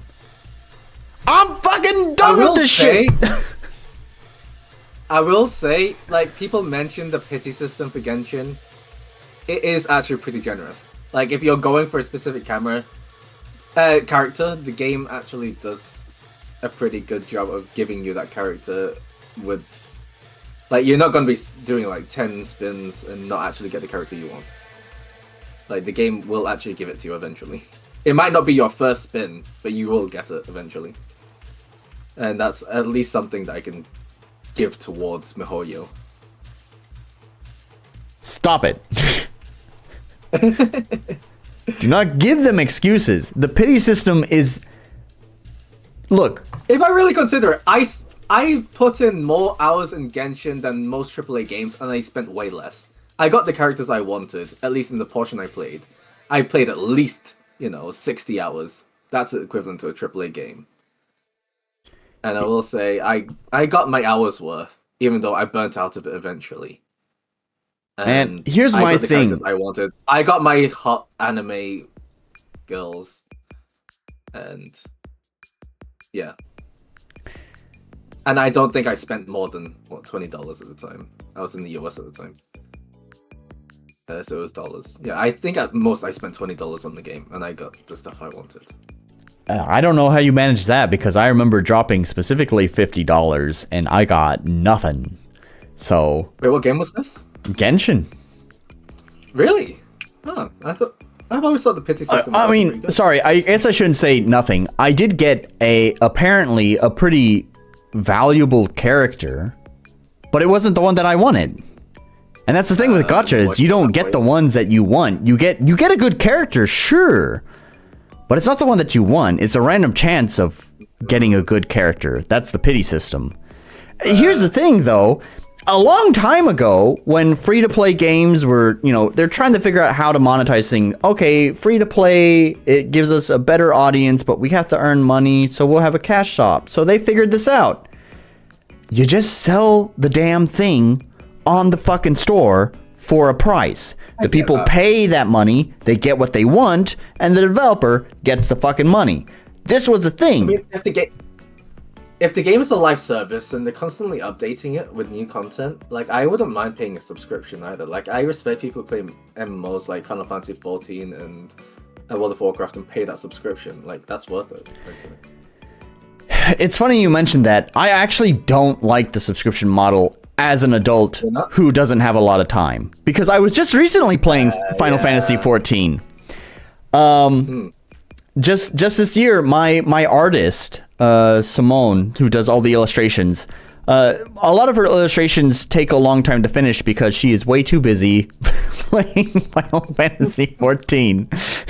She always comes back, oh, sorry this took so long. There was a new content drop in Final Fantasy XIV. Yeah, no problem. Thanks, Simone. You lost her.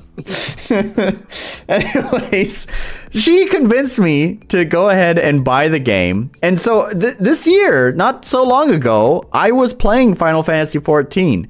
And here's the thing, I don't like the subscription model because I only have my weekends to play, and it's like, I feel like to make money. Yeah, I feel like if I'm not playing, I'm wasting my money. So I'm not a fan of the subscription model. The free-to-play model, unfortunately, gets corrupted.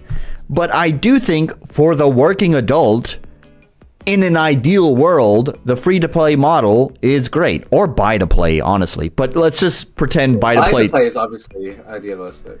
Yeah. But that's going to be best for offline games. So for a live service, perpetual content update kind of system, they need to constantly be making money. Free-to-play is the way that I think is best for the working adult.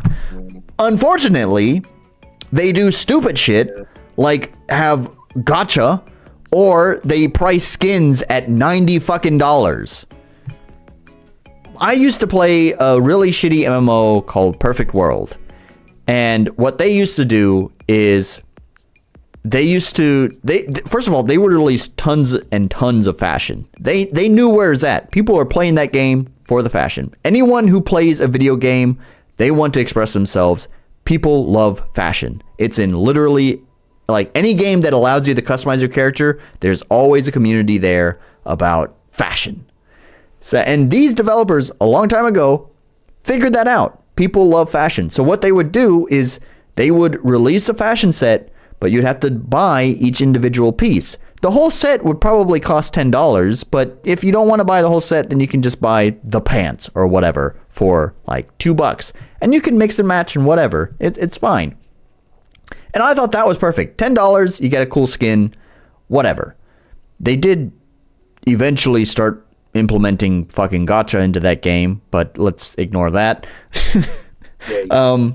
I thought $10 for a skin seems reasonable. I think that's pretty much how like League of Legends and a lot of the other MOBAs do it. Is it's usually $10, $15 for a champion, and that's not even a skin. That's like you get the champion and you get all their skills, the kit, or is it just the skins? I guess you get the skins too. I don't know. I don't play enough MOBAs. You have to pay for characters. I used to play a lot of League, and they would have a rotation where you get like 5 playable for free characters a week or something like that, and it would rotate around. And if you wanted to keep a character, then you had to pay for it. Yeah. And then you would pay for skins on top of that. Yeah. So, but basically, I think the pricing was around $10 or $15 for that character, right?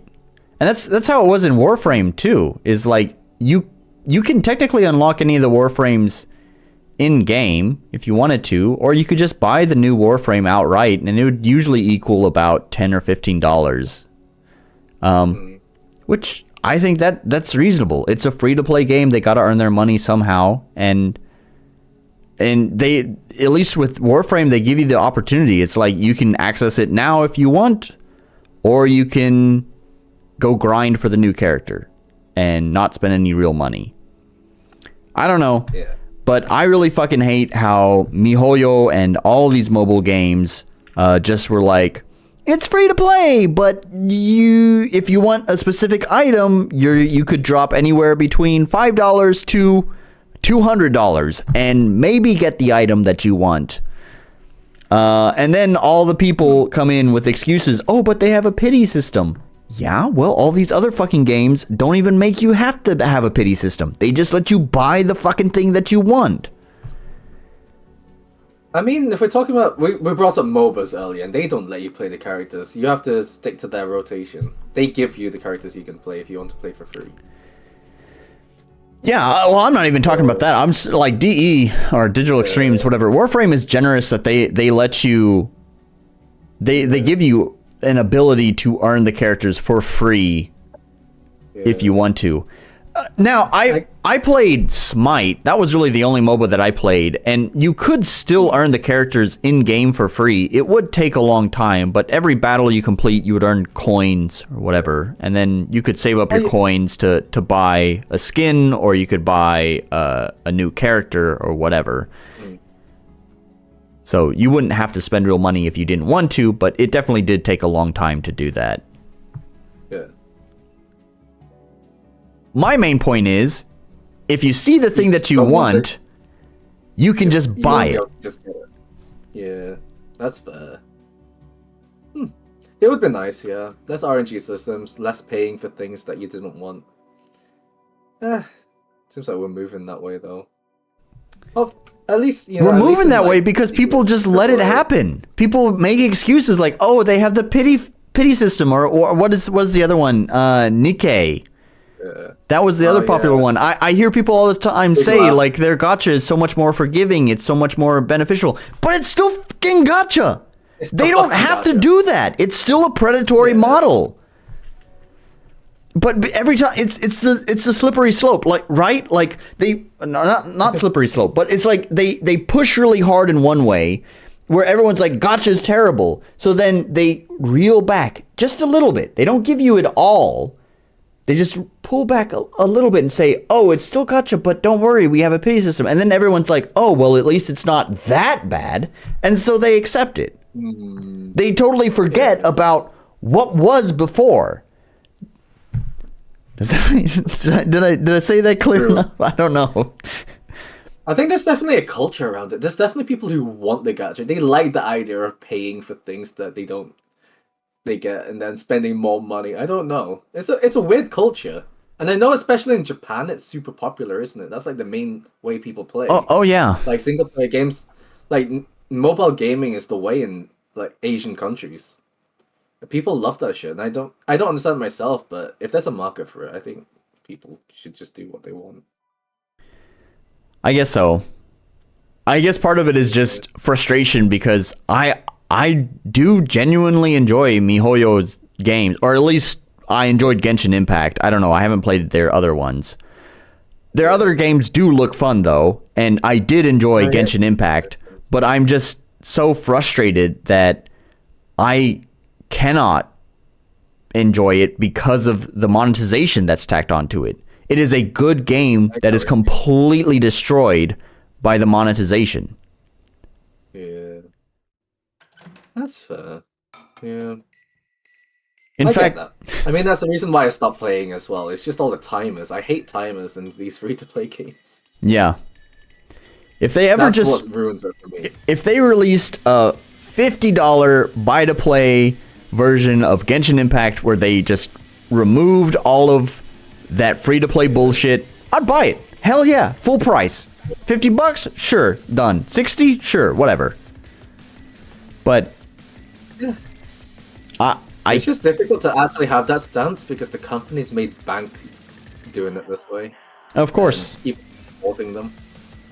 So we're just never going to get a change as long as the company's doing well and people are supporting them doing that kind of thing. Yeah, of course. That actually reminded me of another frustration I did have with Genshin, though, was that I know they're making fucking bank off of that game. And I remember being pretty disappointed with some aspects, like the multiplayer was so poorly implemented at the time. It was shit.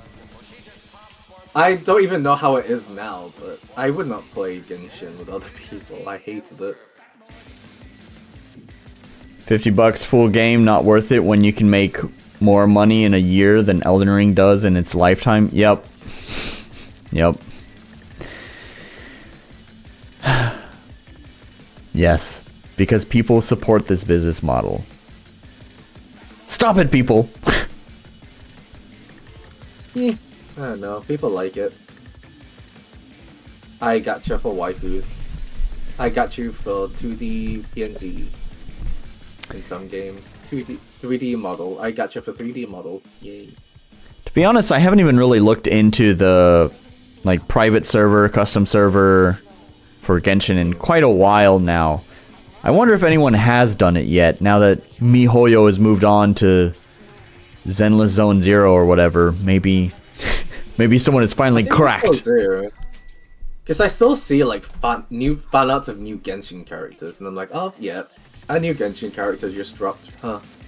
New viral Genshin character just dropped, new waifu, the Rule 34 for that. Rule 34 for it. So the Rule 34 is out. You're just browsing. The Rule 34 is out before the character's even released. Hey babe, wake up! New Rule 34 just dropped. Yeah. You can always tell when MiHoYo released something new, because then just social media is just plastered with fan art of the new characters. Especially with the recent Zenless Zone Zero. Holy crap, people are going crazy right now for that new Bernice character. Well, Like, it's I don't funny. even follow it. I watched the music video. It's absolute fucking brain rot. Oh, good. I haven't seen anything of it. Like, I only know about Zenless Zone Zero because of its release, and some of the channels that I'm subscribed to, some of the game channels I'm subscribed to, had reviewed it at release. But after that, they haven't really covered it. And I obviously don't follow. I don't use social media, like I said, other than my YouTube channel and a very rare occasion Instagram. So I don't know. I have no idea what's going on with MiHoYo at this time. I assume they moved on to Zenless Zone Zero, but I guess it makes sense. I was just asking, where did they put all their fat stacks of cash when their multiplayer sucks so much? Well, there's the answer. They're just supporting multiple games. Watching multiple games and making viral music videos. The trailers are really good. I will say, they pour money into their trailers. They're like League of Legends level of trailers. Like, if there's anything I appreciate about Riot, it's that they pour money into, like, community content. Yeah. Instead of the actual games. Instead of the actual... Didn't they just... I respect it, though. I mean... Didn't they just announce that they're, like, closing their, like, indie publisher? Because they were, like, releasing a couple of, like, smaller games that were based on the characters, but then I guess they weren't selling good enough, so they're just like, nah, we're done with this. They made a few, like, they partnered up with, like, some indie studios, like the ones that made Graveyard Keeper, and got them to make a little, like, live sim game. It was reviewed quite poorly. People didn't like it. It didn't sell too great, so they gave up. That was the problem, though. They just made shit games. It's like, you know... I don't know what they expected, to be honest.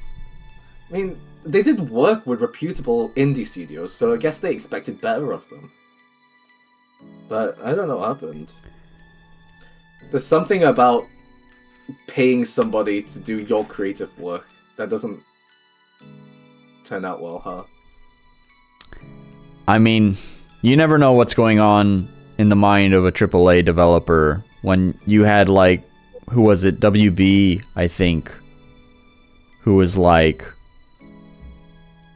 we need to make more live service games, as their fucking Arkham Suicide Squad game flopped, and their bestseller was the single player Harry Potter game, and they're like, oh, the problem is that this live service game sucked. We just need to make more live service games. And it's just like, why is AAA like this?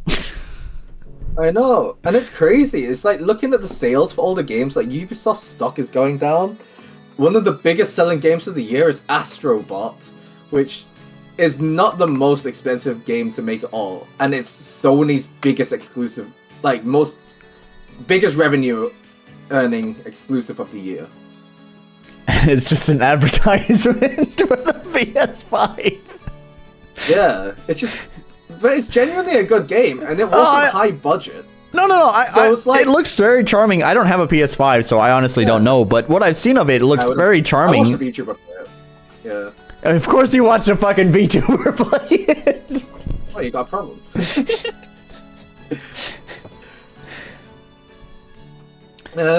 But yeah, the industry is moving, and it seems like a lot of these fatwigs don't understand it. Like, they're just throwing money into things that they thought, would make money. Of course, But I mean, turns out, no, rewind. They don't understand that you just need to make a good fucking game to sell games. Like, of course they don't fucking understand. Rewind, like, what, 3 years ago, and everyone thought it was Web3 and NFTs and crypto and all that shit, and you have fucking Ubisoft in the year of our Lord 2024 releasing a fucking NFT game. Oh my god, they're late to the party after it died. After it died. Like, it wasn't worth anything in the first place. It's completely tanked, died, and then they released the game. Wow, late to the party, guys. So, yeah, of course they don't fucking know what's going on. Nah.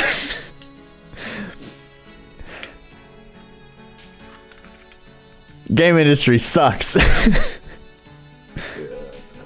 I don't get it. Stupid. Throw money. But indie games are killing it. Yeah, it seems like every week there's a new, I don't know what you'd call it, game of the week that's just topping the chart. Yeah. That's another indie dev. Yeah. I mean, Core Keeper just released like last month or something, and that was crazy. That was a couple months ago, maybe. Then I love Core Keeper. Balatro was a this year release as well, wasn't it? I love Balatro. That's my addiction. I keep playing that. I have my little retro pocket. Where the fuck are you? I have you on my desk. And I have this little machine is just to play Balatro. Your Balatro machine. Yeah, it's a little Android device. Like, I have Balatro on my Steam Deck. But then I was like, Steam Deck's too big and heavy. And then they released Balatro on mobile. Here, Balatro, little tiny device. And this is what I bring on the go. This is my gaming device for the go, just to play Balatro. So, I rest my case. Fair enough, yeah. And you had, before that, I mean, there's lots of different good ones, but like, there was Vampire Survivors, and I don't know. Oh, that was a big one. It's been lots and lots of indie games that have, yeah. And released also, like, the big name single developers, like, Toby Fox, Concerned Ape. Like, that's becoming like a normal has Toby Fox done anything? Oh, he's just been working on Deltarune this entire time. He sometimes appears in public to do stuff, like play Smash Bros. Like play Smash Bros? Okay. He's a big part of the Smash Bros community. I didn't know that. Yeah, like every single Smash Bros professional knows him for some reason. Like, he used to do competitive Smash Bros. That's something you learn about Toby Fox. Interesting. I didn't know that, so... Yeah. Fun facts with Ernest. I think it's gonna become more normal. Like, it's gonna be like books where you just have a single name tied to the hit. Yeah. Like, I don't know. It does seem like AAA might be slowly on its way out. I mean, there's gonna be your big blockbuster games, but it doesn't seem like they're all the rage as they used to be anymore. It's like, you don't need the big cinematic experience anymore to just enjoy the game. Yeah. Which is another funny thing, too. It's just like... There's been a number of AAA publishers who have been, like... removing their, like... I don't know, low budget, like, small publishing arms. Like, I think even just recently there was news of, like, 2K. They had a small publishing arm that they just completely axed. And I think it's so weird because it's like... Humble Bundle too. Yeah. It's so weird because it's like... Humble Games shut down. It's shutting down. A modest budget with a modest vision with the right amount of marketing. Just limited, but the right kind of marketing behind it. I think it's not going to earn them all of the money in the world, but would probably be a net positive. I think the problem is that I think what their problem is that when they actually these traditional businesses don't like risk, and indie publishing is the biggest risk. You pour money into a game, you are most likely not going to get that money back. So you play the numbers game and you just invest in lots and lots of games, which is what a lot of publishers do, and it's dangerous. I kind of understand it, like especially if you're so with Humble Games, they're fine, right? You know, they were doing well, but the moment they got sold to IGN, and then IGN gets sold to this big advertising company, they realized that this is high risk, and traditional companies do not like risk, and that's why they're shutting down. Because indie publishing is high risk. I didn't even know IGN had bought Humble. Yeah, IGN bought Humble Bundle, and then IGN was bought by some big advertising company. They own like internet speed test and stuff like that. They like they're a reliable business. They like putting ads on things. Reliable business. You know, this is something that people will visit and always visit. You know, they like products like that. So they saw Humble Bundle doing well with their subscriptions, and through buying Humble Bundle, they inherited Humble Games. But then they looked at Humble Games and were like, you know, it's doing well, but you are throwing lots and lots of money into high-risk games, and you don't know they'll do well. And we don't like that. And that's why these companies are shutting down, because they're getting bought up by big companies who don't like the risk. That makes sense. It's true. It's the problem here is like traditional investment. Traditional investors don't like risk. Yeah. Capitalism. Yeah. All right. We're getting close to 2 a.m. here for me. Oh, damn it. Another long talk. How long was this stream this time?